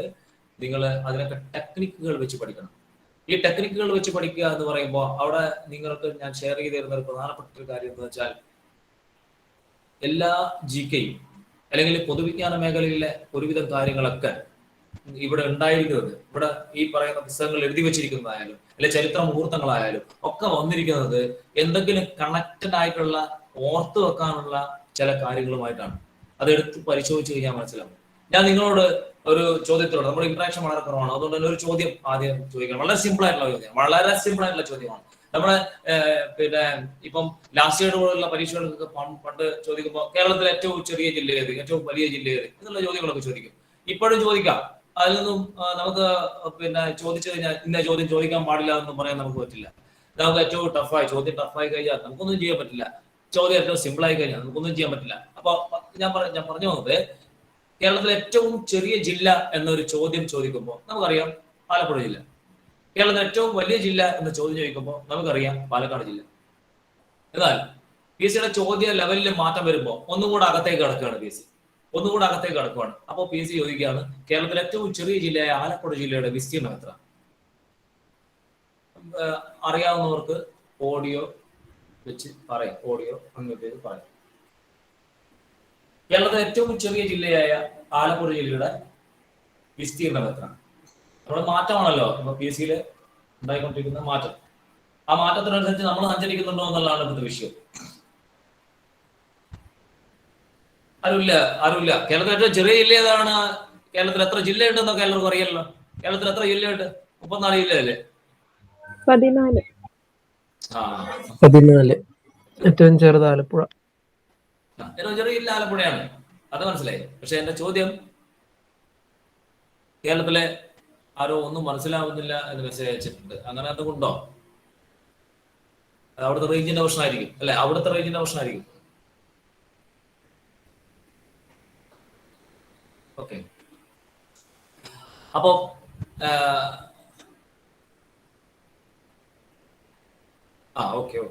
ഓക്കെ കേൾക്കുന്നുണ്ട്. Okay, thank you. അപ്പോ ഇതിനുത്തരമില്ല. നിങ്ങളോട് എന്റെ അടുത്തൊരു ചോദ്യമാണ്. അതായത് കേരളത്തിലെ ഏറ്റവും ചെറിയ ജില്ലയായ ആലപ്പുഴ ജില്ലയുടെ വിസ്തീർണം എത്ര എന്നൊരു ചോദ്യം ചോദിച്ചാൽ പി എസ് സി ചെയർമാനെ കുറ്റം പറയാൻ പറ്റുമോ? ഒരിക്കലും ഇല്ലല്ലോ, പറ്റില്ലല്ലോ. ആ ചോദ്യം ക്യാൻസൽ ചെയ്യാൻ പറ്റുമോ? പറ്റില്ലല്ലോ, പറ്റില്ല. അപ്പോ കേരളത്തിലെ ഏറ്റവും ചെറിയ ജില്ല, ഞാൻ ആ ചോദ്യം ചോദിക്കാൻ കാരണം എന്ന് വെച്ചാൽ, ഞാൻ നേരത്തെ പറഞ്ഞു, GK പല കാര്യങ്ങളും നിലനിൽക്കുന്നത് അല്ലെങ്കിൽ ഉണ്ടായിട്ടുള്ളത് നിങ്ങൾക്ക് പഠിക്കാൻ എളുപ്പത്തിൽ തന്നെയാണ്. അത് അടുത്ത ഘട്ടത്തിൽ ഞാൻ എങ്ങനെ പഠിക്കണം അല്ലെങ്കിൽ എങ്ങനെ പഠിക്കാൻ പിന്നെ പല മെത്തേഡുകളും ഒക്കെയാണ് നമ്മൾ ഇനി പറയാൻ പോകുന്നത്. അതുകൊണ്ടാണ് അതിലേക്ക് വന്നത്. ഓക്കെ, അപ്പൊ ഈ പറയുന്ന ആലപ്പുഴയുടെ വിസ്തീർണം എത്രയാണെന്നുള്ള ചോദ്യം ഇപ്പോഴും ഞാൻ ചോദിച്ചു. ഇനി നിങ്ങൾ ആ ചോദ്യം ഒരിക്കലും എവിടുന്ന് എപ്പോഴെങ്ങനെ കേട്ട് കഴിഞ്ഞാലും നിങ്ങൾക്കത്, നിങ്ങൾ മരിച്ച് അല്ലെങ്കിൽ നിങ്ങൾ അടുത്ത ജന്മത്തിൽ നിങ്ങൾ HSC, അതായത് ഹെവൻ സർവീസ് കമ്മീഷൻ, അവിടെ ഉണ്ട്, അങ്ങൊന്നും ഉണ്ട് പരീക്ഷ. അപ്പൊ അവിടെ പോയിട്ട് പരീക്ഷ എഴുതുമ്പോഴും നിങ്ങൾക്ക് ആ സാധനം ഓർമ്മ ഉണ്ടാവും. ഇനി പഠിക്കേണ്ട ആവശ്യമില്ല. എന്താണെന്നറിയാമോ? ആലപ്പുഴയുടെ വിസ്തീർണം എന്ന് പറയുന്നത്, ആലപ്പുഴ ജില്ല വലിപ്പത്തിൽ എത്രാം സ്ഥാനത്താണ്? അധികം അറിയല്ലോ. ആലപ്പുഴയുടെ ജില്ല വലിപ്പത്തിൽ എത്രാം സ്ഥാനത്താണ്? 14ാം സ്ഥാനത്താണ്. സംശയമില്ലല്ലോ. കാരണം 14 ജില്ലകളാണ് കേരളത്തിൽ. 14 ജില്ലകളിലെ ഏറ്റവും ചെറിയ ജില്ല എന്ന് പറയുമ്പോൾ തീർച്ചയായും 14ാം സ്ഥാനത്തുള്ള ആലപ്പുഴയുടെ വിസ്തീർണം എന്ന് പറയുന്നത്, ആ 14ന്റെ കൂടെ ഒരു 14 കൂടെ ചേർത്തിട്ട് ചാക്കീമി എന്ന് എഴുതിയാൽ മതി. ചാക്കീമി ചതുരശ്ര കിലോമീറ്റർ അല്ലെ? അപ്പൊ ചാക്കീമി അത് വിട്ടേക്ക്, ചാക്കീമി വിട്ടേക്ക്. 14 മനോഹരമായ നമ്പർ അല്ലേ? ഞാൻ പറഞ്ഞത് ഇത് തന്നെയാണ്. GK പലതും ഇങ്ങനെയാണ് ഉണ്ടായിട്ടുള്ളത്. GK പല മേഖലകളെടുത്ത് പരിശോധിച്ചു കഴിഞ്ഞാലും ഇങ്ങനെ തന്നെയാണ്. അതിൽ നമുക്കിപ്പോ ഒരുപാട് കാര്യങ്ങൾ പറയാൻ പറ്റില്ലെങ്കിലും കുറച്ച് കാര്യങ്ങൾ ഞാൻ ഇപ്പം പറയും. കുറച്ച് കാര്യങ്ങൾ നമ്മൾ പറഞ്ഞു പോകും. ഓക്കെ, അപ്പം 1414 എന്ന് പറയുന്ന നമ്പറിനെ നമ്മൾ 14 ഡിവൈഡ് ചെയ്യുമ്പോൾ നമുക്ക് ഒരിക്കലും മറക്കാത്തൊരു നമ്പറായി നമ്മൾ ഓർമ്മിക്കുന്നു. കാരണം 14ാം സ്ഥാനത്തുള്ള ജില്ലയായ ആലപ്പുഴ ജില്ലയുടെ വിസ്തീർണം 14 ചാക്കീമിയാണ്. മറക്കുമല്ലേ? ഇല്ല, മറക്കില്ല എന്നെനിക്ക് തോന്നുന്നു. ഓക്കെ, അപ്പോ ഈ അടുത്തൊരു ഉദാഹരണത്തിലേക്ക് ഞാൻ പോകുമ്പോൾ ഞാൻ നിങ്ങളോട് ഒരു ചോദ്യം കൂടെ ചോദിക്കാം. പൊതുവിജ്ഞാന മേഖലയിൽ ഒരു ചോദ്യം ചോദിക്കാം. അന്താരാഷ്ട്ര വർഷങ്ങളുണ്ട് നമുക്ക് ഒരുപാട് പഠിക്കാൻ, ഒരുപാട് അന്താരാഷ്ട്ര വർഷങ്ങൾ പഠിക്കാൻ. ഇതില് നെല്ല് വർഷം എന്നറിയപ്പെടുന്ന ഒരു വർഷം. ഓക്കെ, ഇന്റർനാഷണൽ റൈസ് ഇയർ അല്ലെ പാഡി ഇയർ, നെല്ല് വർഷം എന്നറിയപ്പെടുന്ന ഒരു വർഷം. അറിയപ്പെടുന്നല്ല, നെല്ല് വർഷമായി ആചരിച്ചൊരു വർഷം. ഏതാണ് നെല്ല് വർഷം? 2004 ആണോ? 4 ആണോ എന്നുള്ള ചോദ്യം അതാണ് നമ്മള് ആ ചോദിച്ച ആളോട്. സരിത, ഓക്കെ, അതെ. ഈ പരീക്ഷാ ഹോളിൽ പോയിട്ട് OMR ഷീറ്റ് നോക്കിയിട്ട് ആണോ എന്ന് ചോദിച്ചോണ്ട് കാര്യമില്ല. മനസ്സിലായില്ലേ? അപ്പോ നമുക്ക് ഉറപ്പിച്ചിട്ട് മാത്രമേ ആൻസർ, അതായത് ഞാൻ നേരത്തെ പറഞ്ഞത് നെഗറ്റീവ് മാർക്ക് ഉണ്ടാക്കുന്ന കാര്യമാണ് ആണോ എന്ന ചോദ്യം. അപ്പൊ ആണോ എന്നുള്ള ചോദ്യം ഇവിടെ ഇല്ല. നമ്മളിത് കോടീശ്വരന്റെ ലൈനിലല്ല ഇരിക്കുന്നത്. കോടീശ്വരന്റെ ലൈനിൽ ഇരിക്കുമ്പോഴാണെങ്കിൽ നിങ്ങൾ ആണോ എന്നൊക്കെ ചോദിക്കുമ്പോൾ ചിലപ്പം സുരേഷ് ഗോപി പറഞ്ഞു തരും ആണോ അല്ലയോ എന്നൊക്കെ. പക്ഷെ ഇതിൽ നമുക്ക് ആരും ഇല്ല പറഞ്ഞു തരാൻ കേട്ടോ. അത് മാത്രമല്ല, അടുത്തിരിക്കുന്നവന് പരീക്ഷാ ഹാളില് അടുത്തിരിക്കുന്നവന് ഒരു കാര്യവും ഷെയർ ചെയ്ത് കൊടുക്കാൻ പാടില്ല, അടുത്തിരിക്കുന്നവന് ഒരു കാര്യവും വാങ്ങിക്കാനും പാടില്ല. പക്ഷെ നിങ്ങൾ പഠിക്കുന്ന സമയത്ത് അടുത്തിരിക്കുന്നവന് പറഞ്ഞു കൊടുക്കണം, ഒപ്പം അടുത്തിരിക്കുന്നതിൽ നിന്ന് നിങ്ങൾ പങ്കുവെച്ച് വാങ്ങിക്കണം. അവന്റെ അറിവ് അവന്റെ കയ്യിൽ നിന്ന് പകർന്ന് വാങ്ങിക്കുകയും നമ്മുടെ അറിവ് പകർന്ന് കൊടുക്കാനും നമ്മൾ പഠിക്കണം. അത് ആവശ്യം. പക്ഷെ നിങ്ങൾ പരീക്ഷാ ഹാളിൽ ഇരിക്കുമ്പോൾ ഒരു സാധനവും പറഞ്ഞു കൊടുക്കാനും പാടില്ല, നിങ്ങൾ ഒന്നും വാങ്ങിക്കാനും പാടില്ല. വാങ്ങിക്കാൻ പാടില്ല എന്ന് പറയുന്നത് ചിലപ്പോൾ അവൻ പറഞ്ഞു തരുന്നത് നിങ്ങളെ റാങ്ക് ലിസ്റ്റിൽ താഴോട്ട് പോകാനുള്ള സാധനങ്ങളായിരിക്കും. നിങ്ങൾ അവന് പറഞ്ഞു കൊടുക്കുമ്പോൾ നിങ്ങൾ സത്യസന്ധനായതുകൊണ്ട് നിങ്ങൾ ശരിയായിരിക്കും പറഞ്ഞു കൊടുക്കുന്നത്, നിങ്ങൾ താഴോട്ട് തന്നെ പോകും, അവൻ മേലോട്ട് പോകും. അപ്പോ ആ പറഞ്ഞ കാര്യം അവൻ ഓർമ്മിക്കാം. അപ്പോ നമ്മൾ പറഞ്ഞു വന്നത് എന്തായിരുന്നു? 2004 നെല്ല് വർഷമാണോ എന്ന് ചോദിച്ചു. ഓക്കെ, നെല്ല് വർഷമാണ് 2004 അല്ലെ?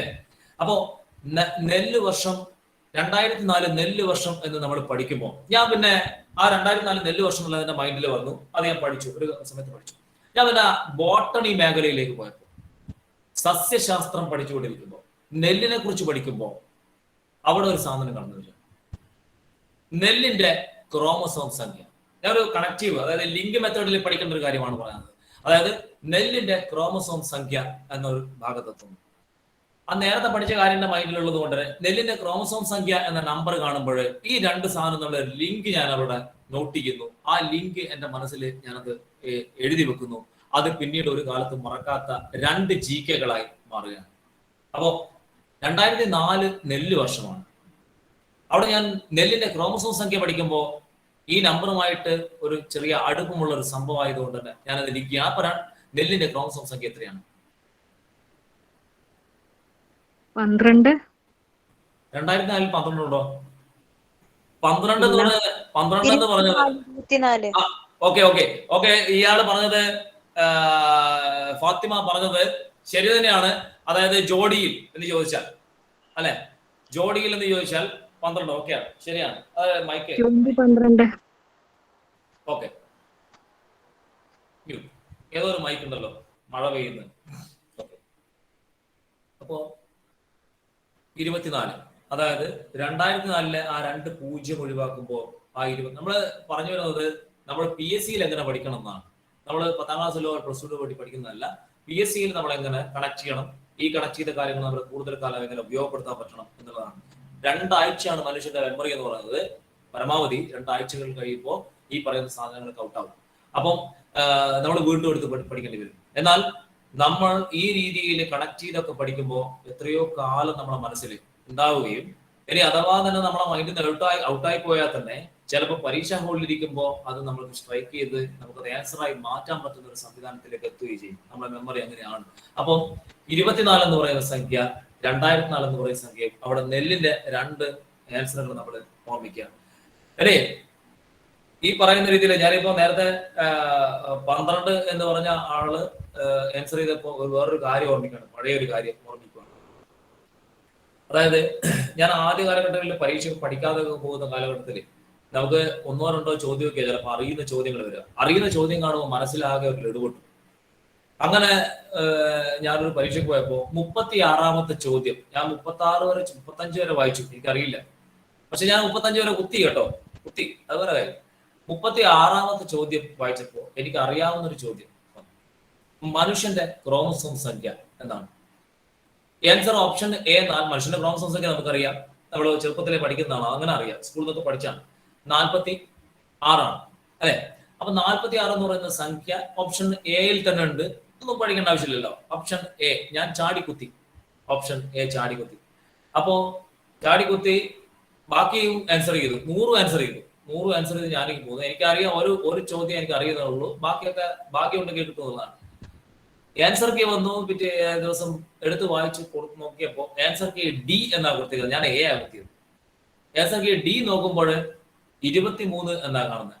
അപ്പോഴാണ് ഞാൻ ചോദ്യപേപ്പർ എടുത്ത് വായിച്ചു നോക്കിയത്, മനുഷ്യന്റെ ക്രോമസോം സംഖ്യ എന്നുവരെ ഞാൻ വായിച്ചിട്ടുള്ളൂ. പക്ഷെ അപ്പുറത്തൊരു സാധനം കൂടി ഉണ്ടായിരുന്നു, ജോഡി. അപ്പോ ഞാൻ ഈ പറഞ്ഞ ആള് പറഞ്ഞപ്പോ ഒരു കാര്യം ഓർത്താണ്, അതായത് പരീക്ഷാ ഹാളില് പെർഫോമൻസ് ഏറ്റവും ബാധിക്കുന്ന ഒരു കാര്യമാണ്. നമ്മൾ ചോദ്യം വായിക്കുന്നത് കൃത്യമായിരിക്കും. ചോദ്യം 2 തവണ വായിച്ചു പോയാലും കുഴപ്പമൊന്നുമില്ല, സമയം എടുത്താലും കുഴപ്പമില്ല, അത് കൃത്യമായിരിക്കണം, നമ്മൾ അപ്ലൈ ചെയ്യുന്നത് കൃത്യമായിരിക്കണം. അപ്പൊ അത് വായിച്ചത് മനസ്സിലാക്കിയതിനു ശേഷം മാത്രം ഉത്തരത്തിലേക്ക് പോകും. ഓക്കെ, അപ്പൊ അങ്ങനെ അപ്പൊ ഞാൻ ഇതിൽ നിന്ന് തന്നെ ഞാൻ വേറൊരു കാര്യത്തിലേക്ക് പോകണം. ഈ 2004, 24 എന്ന് പറയുന്ന സംഖ്യകൾ നമ്മൾ ഓർമ്മിച്ച് കണക്ട് ചെയ്തതുപോലെ തന്നെ ഞാൻ മറ്റൊരു കാര്യത്തിലേക്ക് പോകണം. 24 നെല്ലിന്റെ ക്രോമസോം സംഖ്യയാണ്. PSCക്ക് പഠിക്കുമ്പോൾ നെല്ല് താനെ തിരിഞ്ഞാൽ എന്താവണം? ഗോതമ്പാവണം. അതാണ് ശാസ്ത്രം പോലെ നിങ്ങളോടൊപ്പമാണ്. ദൈവം പടച്ചോൻ പ്രൊഡ്യൂസ് ചെയ്തിരിക്കുന്നത് ഇങ്ങനെയാണ്. നെല്ല് തിരിഞ്ഞാൽ ഗോതമ്പാവണം. നെല്ല് 24 തിരിഞ്ഞാൽ എത്രയാ?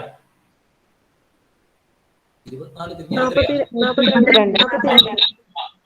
ഓക്കെ, അപ്പോ 42 എന്ന് പറയുന്നത് ഗോതമ്പിന്റെ ക്രോമസോം സംഖ്യയാണ്. ഇനി നിങ്ങൾ മറന്നു പോകുന്നുണ്ടോ? കാരണം നെല്ല് കഴിഞ്ഞാൽ നമ്മൾ ഏറ്റവും കൂടുതൽ ഉപയോഗിക്കുന്നത് ഗോതമ്പാണ്.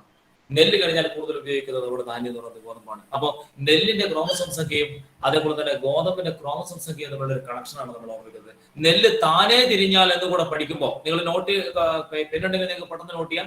നെല്ല് താനേ തിരിഞ്ഞാൽ അല്ലെങ്കിൽ 24 താനേ തിരിഞ്ഞാൽ ഗോതമ്പാവും എന്ന് പറയുമ്പോ 40 താനേ, അതായത് ഞാൻ അവിടെ താനേ എന്ന് പറയാൻ കാരണം താനേ 2 കാര്യങ്ങൾ അവിടെ 24 പഠിക്കുക, ഓർമ്മിക്കുക. വളരെ പ്രധാനപ്പെട്ടത് നെല്ലാണ്. ഓക്കെ, എന്താണ് തക്കാളി കേട്ടോ. കൂടുതൽ നമുക്ക് ചർച്ച ചെയ്യാൻ സമയമില്ലാത്തതുകൊണ്ടാണ്. തക്കാളി 24ആണ്. തക്കാളിയുടെ ക്രോമസോം സംഖ്യ 24ആണ്. നെല്ലിന്റെ ക്രോമസോം സംഖ്യ 24ആണ്. ഇത് തിരിയുമ്പോൾ ഗോതമ്പാവുന്നു. ഞാൻ ചോദിക്കട്ടെ, ഇത് കണക്ട് ചെയ്ത് നമുക്ക് ഓർമ്മിക്കാൻ മറ്റൊരു കാര്യം കൂടി നിങ്ങളോട് പറയാം. ഈ പറയുന്ന ഗോതമ്പ് നിങ്ങളെ വീട്ടിൽ ഇങ്ങനെ സ്റ്റോറിൽ ഇങ്ങനെ വെച്ചുകൊണ്ട് കാര്യമുണ്ടോ? ഇല്ല. അത് നമ്മൾ എന്തെങ്കിലും ആക്കി ഭക്ഷണമായി കഴിക്കണം. ഇനി വെച്ച് നമ്മളിങ്ങനെ സ്റ്റോർ റൂമിൽ വെക്കുവാണെങ്കിൽ അത് ആര് കൊണ്ടുപോകും? ഗോതമ്പ് നമ്മളിങ്ങനെ നമ്മുടെ ഷോറൂമിൽ ഇങ്ങനെ വെച്ചു, അത് ആര് കൊണ്ടുപോകും? എലി കൊണ്ടുപോകും. അതാണ് കറക്റ്റ്. അപ്പൊ അവിടെ നമ്മൾ പഠിച്ചു കഴിഞ്ഞു. നമ്മൾ ആ കാര്യം കൂടെ പഠിച്ചു. അതായത് നെല്ലിന്റെ ക്രോമസോം സംഖ്യയും തക്കാളിയുടെ ക്രോമസോം സംഖ്യയും 24ആണ്. നെല്ലിനെ കണക്ട് ചെയ്ത് നമ്മൾ ഗോതമ്പിനെ ഓർമ്മിക്കുമ്പോ ഗോതമ്പിനെ കണക്ട് ചെയ്ത് നമ്മൾ എലിയെയും കൂടെ ഓർമ്മിക്കുക. 42 എന്ന് പറയുന്നത് ഈ ഗോതമ്പിന്റെ ക്രോമസോം സംഖ്യയും എലിയുടെ ക്രോമസോം സംഖ്യയാണ്. എല്ലാ ക്രോമസോം സംഖ്യ പഠിക്കാനും ടെക്നിക്കുകളുണ്ട്. നമുക്ക് ഒരുപാട് കാര്യങ്ങൾ പറയാൻ ഇപ്പൊ സമയമില്ലാത്തതുകൊണ്ട് തന്നെ നമ്മൾ അതിലേക്ക് പോകുന്നില്ല. എല്ലാ ക്രോമസോം സംഖ്യ പഠിക്കാൻ ടെക്നിക്കുകൾ. അപ്പൊ നമ്മൾ ഒരു ഒറ്റ കാര്യം കൂടി പറയാം. മനുഷ്യന്റെ ക്രോമസോം സംഖ്യ 46 ആണെന്ന് നമുക്കറിയാം. മനുഷ്യൻ താനേ തിരിഞ്ഞാൽ മനുഷ്യൻ പൂർവ്വകാലങ്ങളിലേക്ക് തിരിഞ്ഞു പോകും. മനുഷ്യനെ തിരിച്ചിട്ടാൽ മനുഷ്യൻ പൂർവ്വകാലത്തിലേക്ക് തിരിച്ചു പോകും. മനുഷ്യന്റെ പൂർവ്വകാലം എന്ന് പറയുന്നത് മരങ്ങളിൽ നിന്ന് മരങ്ങളിലേക്ക് ചാടി മാന്തി ചൊറിഞ്ഞു നടന്നൊരു കാലഘട്ടം ഉണ്ടായിരുന്നു. നിങ്ങൾക്ക് മടിയുണ്ടാവും പറയാം, പക്ഷെ എനിക്ക് മടിയൊന്നുമില്ല. ഏതാ കാലഘട്ടം? മനുഷ്യന്റെ ക്രോമസോം സംഖ്യ മനുഷ്യൻ താനേ തിരിഞ്ഞാൽ മനുഷ്യന്റെ പൂർവ്വകാലങ്ങളിലേക്ക്. മനുഷ്യന്റെ പൂർവ്വകാലം എന്ന് പറഞ്ഞാൽ നമ്മൾ പഠിച്ചിട്ടുണ്ടാകുന്ന സാധനം. മനുഷ്യന്റെ പൂർവ്വകാലം നമ്മൾ ഏതിൽ നിന്ന് വന്നതായിട്ടാണ് നമ്മൾ പഠിച്ചത് അല്ലേ? അതെ, കുരങ്ങിന്റെ ക്രോമസോം സംഖ്യ എടുത്തു കഴിഞ്ഞാൽ 64. കുരങ്ങിന്റെയും കുതിരയുടെയും ക്രോമസോം സംഖ്യ 64ആണ്. അപ്പൊ മനുഷ്യനെ തിരിച്ചിടുമ്പോൾ മനുഷ്യൻ കുരങ്ങനാകുന്നു. അപ്പോ ഈ പറയുന്ന രീതിയിൽ നെല്ല് താനേ തിരിയുമ്പോൾ നെല്ല് തിരിഞ്ഞാൽ ഗോതമ്പാകുന്നു എന്ന രീതിയിലൊക്കെയുള്ള ടെക്നിക്കുകൾ ഉപയോഗിച്ച് നമ്മൾ പഠിക്കണം. നമ്മൾ ആ തരത്തിലുള്ള ടെക്നിക്കുകൾ ഉപയോഗിച്ച് നമുക്ക് ഇതിൽ പരിമിതി ഉള്ളത് കൊണ്ട് തന്നെ നമുക്ക് ഒരുപാട് കാര്യങ്ങൾ പറയാൻ പറ്റില്ല. അപ്പോ ആ തരത്തിലുള്ള ടെക്നിക്കുകൾ ഉപയോഗിച്ചുകൊണ്ട് നമ്മൾ എന്ത് ചെയ്യണം? പഠിച്ച് മുന്നോട്ട് പോകുന്നത്. ഞാൻ മറ്റൊരു GK ചോദിക്കാം നിങ്ങളോട്. കേരളത്തിലെ ആദ്യത്തെ ആഭ്യന്തരമന്ത്രി ആരായിരുന്നു? ആഭ്യന്തരം ഏറ്റവും കൂടുതൽ ചർച്ച ചെയ്യപ്പെടുന്ന സമയമാണ്. ഹോം മിനിസ്റ്റർ അല്ലെ? ആഭ്യന്തരം അറിയുന്ന ഒരാൾ പറഞ്ഞോ?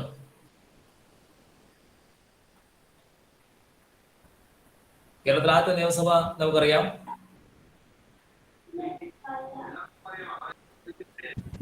എന്താണ്?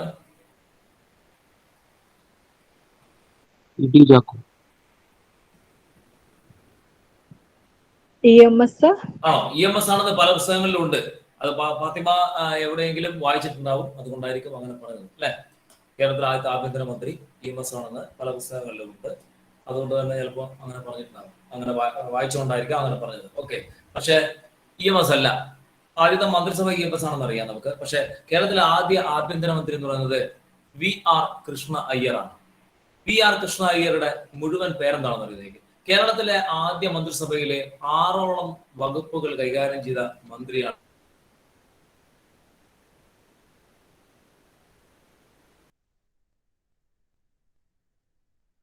കൈകാര്യം ചെയ്ത മുഴുവൻ വകുപ്പുകളും അദ്ദേഹത്തിന്റെ പേരിലുണ്ട്.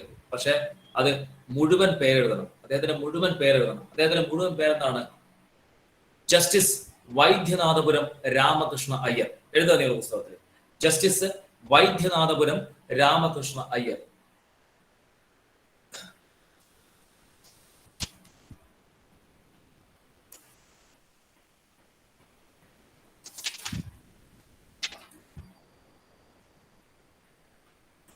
ജസ്റ്റിസ് വൈദ്യനാഥപുരം രാമകൃഷ്ണ അയ്യർ. ഓക്കെ, എന്നിട്ട് അവിടെ നോട്ട് ചെയ്യുക. അവിടെ നിങ്ങൾ വരഞ്ഞു വെക്കുക. ജസ്റ്റിസിന്റെ അടിയിൽ വരഞ്ഞു വെക്കുക. ദെൻ വൈദ്യ എന്നത് മാത്രം അണ്ടർലൈൻ ചെയ്ത് വെക്കുക. പുര എന്നത് അണ്ടർലൈൻ ചെയ്ത് വെക്കുക. പുര. അതിന്റെ മേലെ പുര എന്ന് പറഞ്ഞാൽ ഇംഗ്ലീഷിൽ നമ്മൾ ഹോം എന്നാണ് പറയാ. പുര, ഹോം. വൈദ്യനാഥപുര രാമകൃഷ്ണ അയ്യർ. വൈദ്യനാഥപുരം രാമകൃഷ്ണ അയ്യർ അല്ലെ. രാമനെയും കൃഷ്ണനെയും ബ്രാക്കറ്റിലിട്ട് വെക്കുക.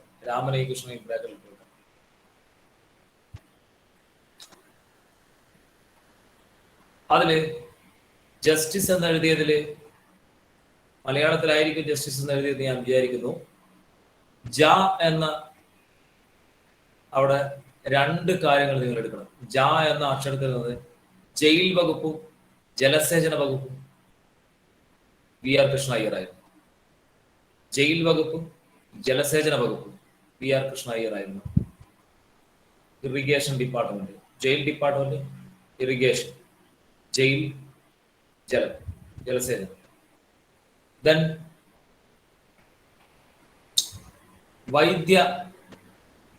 വൈദ്യുതി വകുപ്പ്. അടുത്തത് വൈദ്യ എന്നുള്ള ഓർമ്മിക്കുക. വൈദ്യുതി വകുപ്പ്.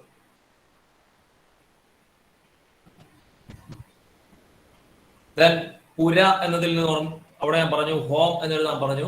അതായത് ഹോം മിനിസ്റ്റർ, ആഭ്യന്തര വകുപ്പ്. പുര നോക്കിയതും അദ്ദേഹമാണ്. ആഭ്യന്തര വകുപ്പ് വി ആർ കൃഷ്ണ അയ്യറാണ്. ആഭ്യന്തര വകുപ്പ്. ദെൻ അടുത്തതൊരു ഇമാജിൻ ചെയ്തെടുക്കേണ്ടതാണ്. അതായത് രാമനെയും കൃഷ്ണനെയും അദ്ദേഹത്തിന്റെ പേരിൽ കാണുന്നു. രാമനും കൃഷ്ണനും എന്ന് പറയുന്നത് ലോകമറിയപ്പെട്ട സാമൂഹിക പരിഷ്കർത്താക്കളായിരുന്നു. ഓക്കെ, അപ്പോ ആ സാമൂഹിക പരിഷ്കർത്താക്കളുടെ പേര് കൂടെ അവിടെ വരുമ്പോ നിങ്ങളത് ബ്രാക്കറ്റിൽ ഇട്ടാക്കാൻ പറഞ്ഞത് ആ സാമൂഹിക ക്ഷേമ വകുപ്പ് ഒന്ന് ഓർമ്മിച്ചെടുക്കാൻ വേണ്ടിയിട്ടാണ്. ഈ സാമൂഹിക ക്ഷേമ വകുപ്പ്, സോഷ്യൽ വെൽഫെയർ ഡിപ്പാർട്ട്മെന്റിലൂടെ ഇദ്ദേഹമായിരുന്നു കൈകാര്യം ചെയ്തത്. ജയിൽ വകുപ്പ്, ജലസേചന വകുപ്പ്, അതേപോലെ തന്നെ പിന്നെ പറഞ്ഞ വൈദ്യുതി വകുപ്പ്, ദെൻ ഹോം മിനിസ്റ്റർ, ആഭ്യന്തരമന്ത്രി, അതേപോലെ തന്നെ സാമൂഹിക ക്ഷേമ വകുപ്പ് ഒക്കെ കൈകാര്യം ചെയ്തത് വി ആർ കൃഷ്ണ അയ്യർ ആയിരുന്നു. Okay, V R Krishna Iyer.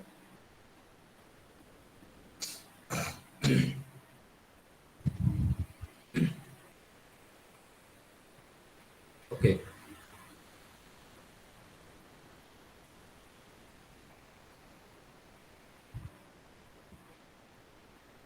Okay.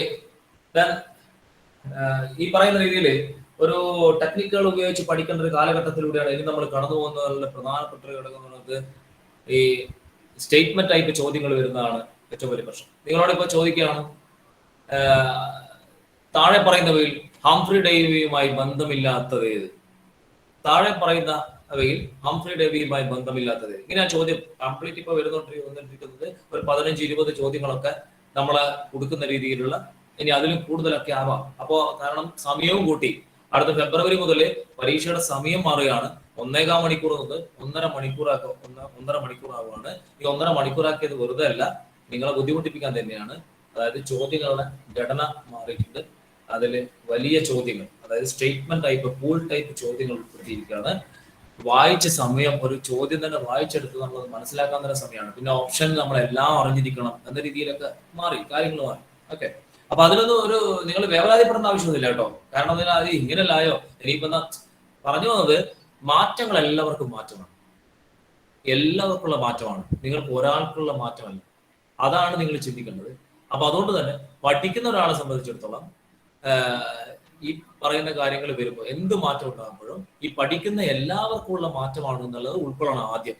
പരീക്ഷാ ഹാളിൽ നിങ്ങൾ ഈ പറയുന്ന എല്ലാവരെയും ഇത് ബാധിക്കും. അപ്പൊ അതുകൊണ്ട് തന്നെ നിങ്ങൾ ആ രീതിയിൽ ഇതിനെ കാണുകയും അതിനെ ഉൾക്കൊള്ളുകയും ചെയ്യുക, അങ്ങനെ മുന്നോട്ട് പോവുകയും ചെയ്യുക. ഓക്കെ, അപ്പോ ഞാൻ പറഞ്ഞെന്തായിരുന്നു?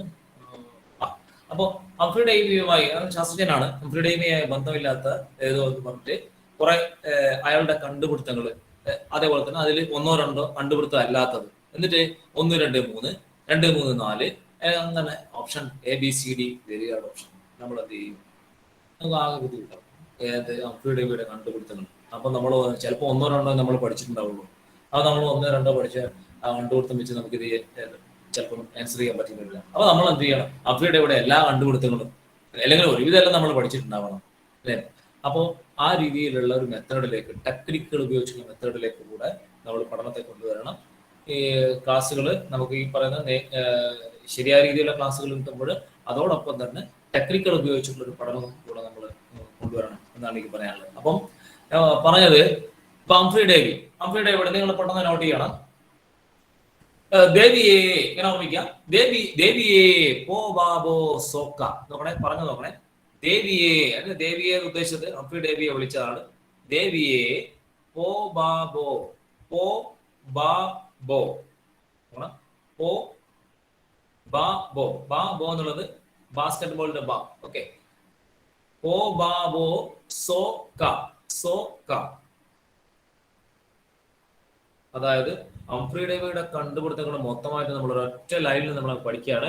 ദേവിയെ പോ ബാബോ സോക്ക, അങ്ങനെ പഠിക്കും. ദേവിയെ പോ ബാബോ സോക്ക, ദേവിയെ പോ ബാബോ സോക്ക, സോക്ക. അപ്പൊ ഏതൊക്കെ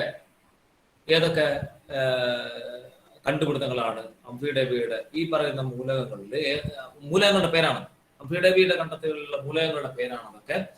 ആദ്യത്തെ അക്ഷരമാണ് നമ്മൾ ഉപയോഗിച്ചിരിക്കുന്നത്. ആരെങ്കിലും 5 അതിലുള്ള എല്ലാ പേര് പറയാൻ പറ്റുമോ? പോ ബാബോ സോക്ക, 5 ഇല്ലേ? 5 കണ്ടുപിടുത്തം, 5 മൂലകങ്ങളുടെ പേര്. പോ ബാബോ സോക്ക ഏതൊക്കെയായിരിക്കും? 1 potassium, barium, boron, then sodium, then calcium. Okay, po babo soka, potassium, barium, boron, sodium, calcium. അപ്പോൾ നിങ്ങൾ ആ തരത്തിലൊരു ടെക്നിക്ക് നിങ്ങൾ ഉപയോഗിക്കുമ്പോൾ നിങ്ങൾക്ക് സക്കീർമ നിങ്ങളെ പറ്റിക്കാൻ പറ്റില്ല. അതായത് PC ചെയർമാനോ നിങ്ങൾക്ക് നിങ്ങളെ പറ്റിക്കാൻ പറ്റില്ല. അപ്പോൾ നിങ്ങൾക്ക് അത് ആൻസർ ചെയ്ത് പോകാൻ പറ്റും. അപ്പൊ ആ രീതിയിൽ നിങ്ങൾ ക്ലാസ്സുകൾ കിട്ടുമ്പോൾ ഈ പറയുന്ന രീതിയിലുള്ള നിങ്ങളുടേതായിട്ടുള്ള ഇതൊക്കെ നിങ്ങൾ ക്രിയേറ്റ് ചെയ്തുകൊണ്ടിരണം. ഞാൻ പറഞ്ഞത് ഞാൻ ക്രിയേറ്റ് ചെയ്ത് വെച്ചിട്ടുള്ള, ഞാൻ പഠിക്കാൻ വെച്ചിട്ടുള്ള, അല്ലെങ്കിൽ നിങ്ങൾക്ക് ഷെയർ ചെയ്താലും കൂടി വേണ്ടി വെച്ചിട്ടുള്ള കാര്യങ്ങളാണ്. പക്ഷെ പറയുന്നത് സ്വന്തമായിട്ടുള്ള ടെക്നിക്കുകൾ ഉണ്ടാക്കി പഠിക്കുക. സ്വന്തമായ ടെക്നിക്കുകൾ ഉണ്ടാക്കി പഠിക്കുമ്പോൾ പ്രത്യേകിച്ച് അത് കൂടുതൽ കാലം നമ്മുടെ മനസ്സിലുണ്ടാവും കേട്ടോ. അപ്പം ആ രീതിയിൽ ഓർമ്മിക്കുക കേട്ടോ. അതേപോലെ തന്നെ ഞാൻ ചോദിക്കട്ടെ, ഈ കുരുമുളകിൽ അടങ്ങിയിരിക്കുന്ന അടുത്തൊരു ചോദ്യമാണ്. കുരുമുളകിൽ അടങ്ങിയിരിക്കുന്ന ആസിഡ് ഏതാണ്? കുരുമുളകിൽ അടങ്ങിയിരിക്കുന്ന ആസിഡ് ആരെങ്കിലും പറയാം?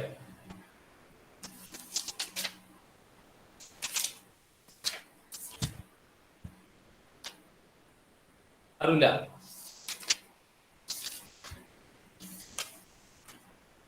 ആരും പറയുന്നില്ല.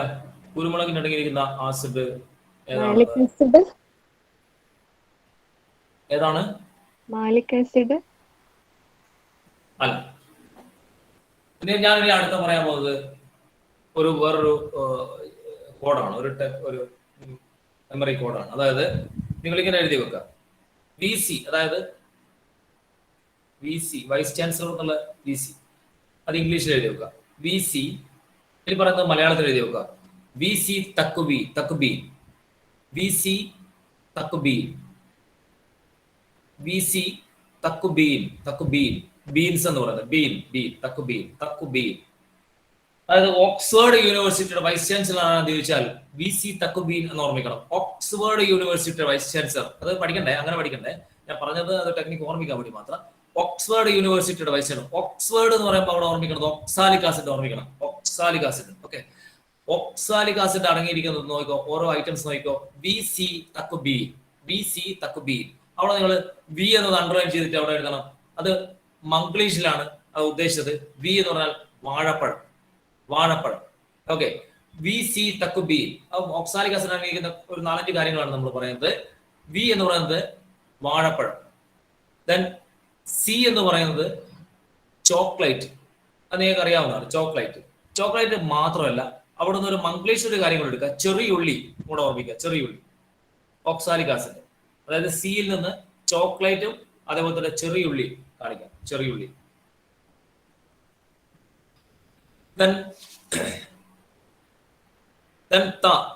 നമുക്കറിയാം തക്കാളിയിൽ അടങ്ങിയിരിക്കുന്ന ആസിഡ് ഓക്സാലിക് ആസിഡാണ്. തക്കാളിയിൽ അടങ്ങിയിരിക്കുന്ന ആസിഡ് ഓക്സാലിക് ആസിഡാണ്, തക്കാളി. ദെൻ കുരുമുളക്, കുരുമുളകിൽ അടങ്ങിയിരിക്കുന്ന ആസിഡ് ഓക്സാലിക് ആസിഡാണ്, കുരുമുളക്. ദെൻ അവസാനം അക്ഷരം 2 അക്ഷരം ഒരുമിച്ചെടുക്കുക, ബീൻ. അതായത് ബീൻസിൽ അടങ്ങിയിരിക്കുന്ന ആസിഡ് ഓക്സാലിക് ആസിഡാണ്, തക്കുബീൻ. അതായത് ബീൻസിൽ അടങ്ങിയിരിക്കുന്ന ആസിഡ് ഓക്സാലിക് ആസിഡാണ്, ബീൻസിൽ അടങ്ങിയിരിക്കുന്ന ആസിഡ് ഓക്സാലിക് ആസിഡാണ്. ഓക്കെ, ഏത് മേഖലയിലേക്ക് നിങ്ങൾ പോയി കഴിഞ്ഞാൽ, നിങ്ങളിപ്പം ഭരണഘടനാ മേഖലയിൽ ഒരു ചോദ്യം നിങ്ങളോട് സ്റ്റേറ്റ്മെന്റ് ടൈപ്പിൽ ഒരു ചോദ്യം ചോദിക്കുകയാണ്. പ്രധാനമായിട്ട് ഇപ്പം മൗലിക അവകാശങ്ങളാണ് എല്ലാ പരീക്ഷയിലും ഉൾപ്പെടുത്തിയിട്ടുള്ള ഒരു സാധനമാണ് മൗലിക അവകാശങ്ങൾ. ഈ മൗലിക അവകാശങ്ങളുമായി ബന്ധപ്പെട്ട് നിങ്ങളോട് ചോദിക്കുകയാണ്, എല്ലാ മൗലിക അവകാശങ്ങളും തന്നു, അത് ക്രമത്തിൽ അതില്, അതായത് 1 മുതൽ 6 മൗലിക അവകാശങ്ങളാണ് ഉള്ളത്. അതിൽ അത് ക്രമത്തിൽ എഴുതാൻ നിങ്ങളോട് പറയാം. ആ ക്രമത്തിൽ എഴുതാൻ പറയുമ്പോൾ നമുക്കെല്ലാം അറിയാം, പക്ഷെ അത് ക്രമത്തിൽ എഴുതാൻ പറയുമ്പോൾ നമ്മൾ ആകെ കുടുങ്ങി. ആ ക്രമത്തിൽ എഴുതാൻ പറഞ്ഞിട്ട് അതിന്റെ ഓപ്ഷൻ നമുക്ക് പറയാം ഇങ്ങനെ ഇങ്ങനെ എന്നുള്ളത്. അതിൽ ക്രമത്തിൽ തന്നിട്ട് അത് ഏത് ശരി എന്നൊക്കെ ആയിരിക്കും പരീക്ഷയ്ക്ക് വരുന്നത്. അപ്പൊ നിങ്ങൾ വളരെ സിമ്പിൾ ആയിട്ട് നിങ്ങൾ ഒരു സംസ്കൃത ശ്ലോകം നിങ്ങൾ ഓർമ്മിച്ചു വെക്കുവാണെങ്കിൽ നിങ്ങൾക്ക് അത് മൊത്തമായിട്ട് പഠിച്ചെടുക്കാൻ പറ്റും. അതായത് ഇങ്ങനെ എഴുതി വെച്ചോ, സമസ്വ ചൂ മത വിദ്യാപ്രതി, സമസ്വ സമസ്വ ചൂ മത വിദ്യാപ്രതി. ഒരു സംസ്കൃത ശ്ലോകമാണ്. സമസ്വ ചൂ മത വിദ്യാപ്രതി, സമസ്വ ചൂ മത വിദ്യാപ്രതി. എല്ലാ മേഖലയിലും ടെക്നിക്കൽ ഉണ്ടെന്ന് ഓർമ്മിക്കാൻ വേണ്ടി മാത്രമാണ് ഞാൻ ഇങ്ങനെ ജസ്റ്റ് പറഞ്ഞു പോകുന്നത്. സമസ്വ ചൂ മത വിദ്യാപ്രതി, അതായത് 1 സമത്വത്തിനുള്ള അവകാശം, സമ. ദെൻ സ്വാതന്ത്ര്യത്തിനുള്ള അവകാശം, റൈറ്റ് ടു ഫ്രീഡം. സമത്വത്തിനുള്ള അവകാശം, ദെൻ സ്വാതന്ത്ര്യത്തിനുള്ള അവകാശം. സമസ്വ ചൂഷണത്തിനെതിരെയുള്ള അവകാശം, റൈറ്റ് അഗെയിൻസ്റ്റ് എക്സ്പ്ലോയിറ്റേഷൻ, അല്ലെ? ചൂഷണത്തിനെതിരെയുള്ള അവകാശം, ചൂഷണത്തിനെതിരെയുള്ള അവകാശം. മതസ്വാതന്ത്ര്യം, മതസ്വാതന്ത്ര്യം. വിദ്യ, അതായത് സാംസ്കാരികവും വിദ്യാഭ്യാസവും പരമായ അവകാശം, സാംസ്കാരികവും വിദ്യാഭ്യാസപരമായ അവകാശം. പ്രതി എന്ന് പറയുന്നത് ഭരണഘടന പ്രതിവിധിക്കുള്ള അവകാശം, ഭരണഘടന പ്രതിവിധിക്കുള്ള അവകാശം, ഭരണഘടന പ്രതിവിധിക്കുള്ള അവകാശം. ഇങ്ങനെ GKയുടെ മേഖലയിൽ ഏത് മേഖലയിലേക്ക് നിങ്ങൾ പോയി കഴിഞ്ഞാലും വളരെ സിമ്പിൾ ആയിട്ട്, ഫിസിക്സ് മേഖല നിങ്ങളോട് സിമ്പിൾ ആയിട്ട് ചോദ്യം ചോദിക്കട്ടെ. ധാരം, പരീക്ഷ മാറിയല്ലോ. അതുകൊണ്ട് തന്നെ ഇങ്ങനെ നമ്മൾ പണ്ട് ചോദിക്കാറുള്ളത് താഴെ പറയുന്നവയിൽ 1ാം വർഗത്തിൽ ഉദാഹരണം ഏത്, അല്ലെ 2ാം വർഗത്തിൽ ഉദാഹരണം? നമുക്ക് 8:30 ഒരു ക്ലാസ് ആരംഭിക്കേണ്ടതുണ്ട്. അപ്പൊ സാർ ഒന്ന് 8:30 നിർത്തണം. 8:30 വേറൊരു ക്ലാസ് ആരംഭിക്കും നമ്മുടെ. ഓ ശരി. ഓക്കെ. അപ്പൊ തീർച്ചയായിട്ടും നമുക്ക് ഇനിയിപ്പോ കൂടുതൽ കോഡുകളിലേക്കോ കാര്യങ്ങളിലേക്കോ പോകുന്നില്ല. അപ്പൊ നിങ്ങൾ ചെയ്യേണ്ടതെന്ന് പറഞ്ഞാൽ ഈ തരത്തിലുള്ള ടെക്നിക്കുകളും കാര്യങ്ങളും ഉപയോഗിച്ച് ഇംഗ്ലീഷിലായാലും മാത്സിലായാലും ഒക്കെ ഒരുപാട് ടെക്നിക്കുകൾ നമുക്ക് ഉപയോഗിക്കപ്പെടുന്ന ടെക്നിക്കലുണ്ട്. ഇതൊക്കെ ഒരു സിസ്റ്റത്തിലേക്ക് നിങ്ങൾ കയറുമ്പോൾ, അതായത് നമ്മൾ സെന്ററുമായിട്ട് അല്ലെങ്കിൽ നിങ്ങൾക്ക് ഓൺലൈനിൽ നിങ്ങൾ വരുന്നത് എന്തുകൊണ്ടായിരിക്കും വെച്ചാൽ നിങ്ങൾക്ക് നേരിട്ട് വരാൻ പറ്റാത്ത പ്രശ്നങ്ങളും ഉണ്ടായിരിക്കും. അപ്പോൾ ഇന്നത്തെ കാലത്ത് പ്രത്യേകിച്ചും ഓൺലൈനിലാണ് പലരും ക്ലാസ്സുകൾ കേട്ടുകൊണ്ടിരിക്കുന്നതും ചെയ്തുകൊണ്ടിരിക്കുന്നതും പഠിച്ചുകൊണ്ടിരിക്കുന്നതും. ഓൺലൈനിൽ ഒരുപാട് ആൾക്കാർ നമ്മൾ വിചാരിക്കും ഓൺലൈനിൽ പോയിട്ട് പഠിച്ചിട്ട് പറ്റുമോ, പറ്റാതെ ഒന്നുമല്ല. പറ്റാതെ ഒന്നല്ല. പക്ഷെ നമ്മള് ഓൺലൈൻ ക്ലാസ്സുകളിൽ നിൽക്കുന്ന ആൾക്കാർ ഒരു കാര്യം മനസ്സിലാക്കേണ്ടത്, മറ്റ് കാര്യങ്ങൾക്ക് വേണ്ടി നമ്മൾ ഓൺലൈനിലേക്ക്, അതായത് ഇപ്പോൾ വാട്സപ്പ് കൂടുതൽ ഉപയോഗിക്കുക, അല്ലെങ്കിൽ നമ്മൾ യൂട്യൂബിൽ മറ്റ് വീഡിയോകൾ കൂടുതൽ കാണുക, അതെല്ലാം കുറച്ച് ഒഴിവാക്കുന്നത് നന്നായിരിക്കും. നമ്മൾ കൂടുതൽ ഈ പറയുന്ന ഓൺലൈൻ നമ്മുടെ പഠന മേഖലയിൽ തന്നെ നിങ്ങൾ രാവിലെ ഒരു 8 മണി മുതൽ രാത്രി 10 മണി വരെ 12 മണി വരെ സെന്ററുകളിൽ നിന്ന് പഠിക്കുന്ന ആൾക്കാരുണ്ട്. അതേപോലെ തന്നെ നിങ്ങൾ ഓൺലൈനിൽ നിങ്ങൾ പരമാവധി സമയം ഉപയോഗിക്കുമ്പോൾ അത് പഠനത്തിന് വേണ്ടി മാത്രം ഉപയോഗിച്ചു കഴിഞ്ഞാൽ കൃത്യമായിട്ട് ഈ പറയുന്ന ക്ലാസ്സിലിരുന്ന് പഠിക്കുന്നവരോടൊപ്പം തന്നെ നിങ്ങൾക്ക് മുന്നോട്ട് പോകാൻ പറ്റും. അതിലൊന്നും ഒരു സംശയവുമില്ല. അതൊക്കെ തെളിയിക്കപ്പെട്ടിട്ടുള്ളതാണ്. കഴിഞ്ഞ ലാസ്റ്റ് LPUP എക്സാമിനൊക്കെ ഓൺലൈനിൽ മാത്രം ഇരുന്ന് നല്ല മാർക്ക് സ്കോർ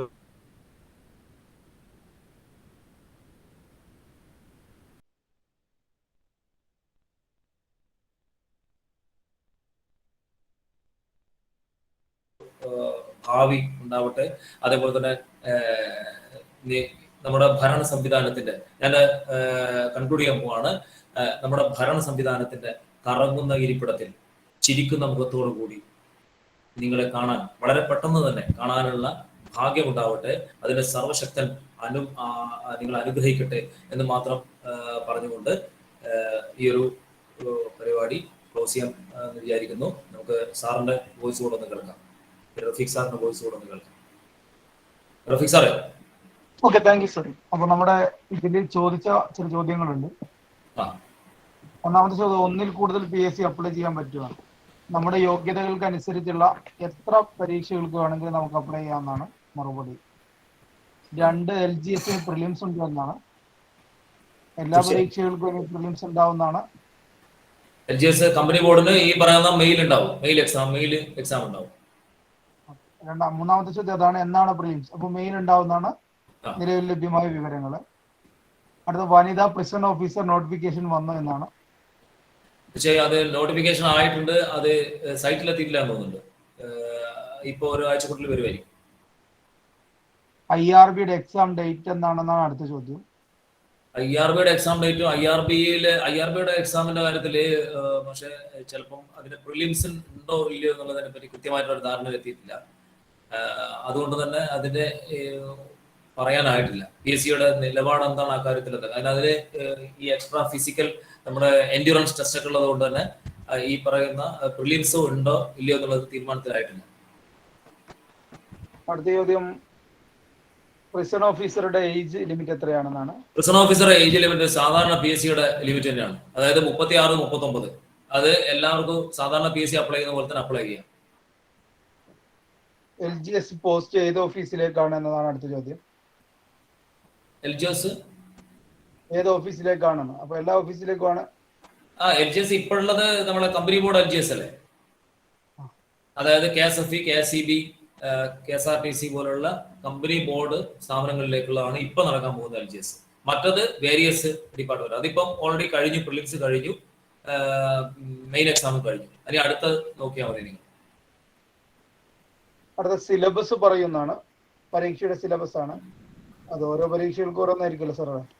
സിലബസിൽ ഞാൻ നേരത്തെ സൂചിപ്പിച്ചു, എല്ലാ സിലബസും പ്രിലിംസിന് 10th ലെവൽ പ്രിലിംസിന് 80% GKയും അതേപോലെ തന്നെ സിമ്പിൾ മാത്സും അടങ്ങുന്നതാണ്. പിന്നെ അടുത്ത് വരുന്ന പരീക്ഷയ്ക്ക് ഓരോന്നിലും ഓരോ കാര്യങ്ങൾ എക്സ്ട്രാ ഉൾപ്പെടുത്തുന്നുണ്ട്. ഇംഗ്ലീഷ്, മാത്സ്, മലയാളം, GK വരുന്നുണ്ട്. ഒപ്പം ഇപ്പൊ സെയിൽസ് അസിസ്റ്റന്റ് എക്സാമിന് അതിന് സപ്ലൈക്കുമായി ബന്ധപ്പെട്ട 20 ചോദ്യങ്ങൾ ഉൾപ്പെടുത്തുന്നുണ്ട്. സിവിൽ പോലീസർ എക്സാമിന് CRPC, IPC ഉൾപ്പെടുത്തുന്നുണ്ട്. നമ്മളെ ഫയർമാൻ എക്സാമിന് ഫസ്റ്റ് എയ്ഡ് ഉൾപ്പെടുത്തുന്നുണ്ട്. അങ്ങനെയുള്ള ചില കാര്യങ്ങളുണ്ട്. അതൊക്കെ നിങ്ങൾ ഡീറ്റെയിൽ ആയിട്ട് നമ്മുടെ PSC സൈറ്റിൽ തന്നെ എല്ലാ വിവരങ്ങളും ലഭ്യമാണ് ഇപ്പോൾ.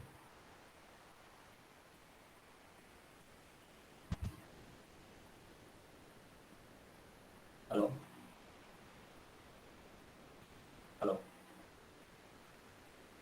മാഷ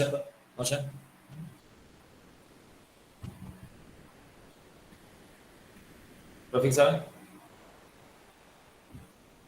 ഹലോ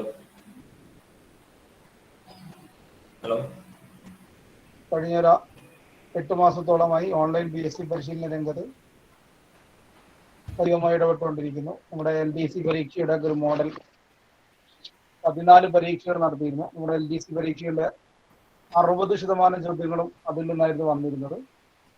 നമ്മുടെ ക്ലാസ്സുകൾ എല്ലാ ദിവസവും രാത്രിയിലാണ് നടക്കാറ് 8:30 മുതൽ.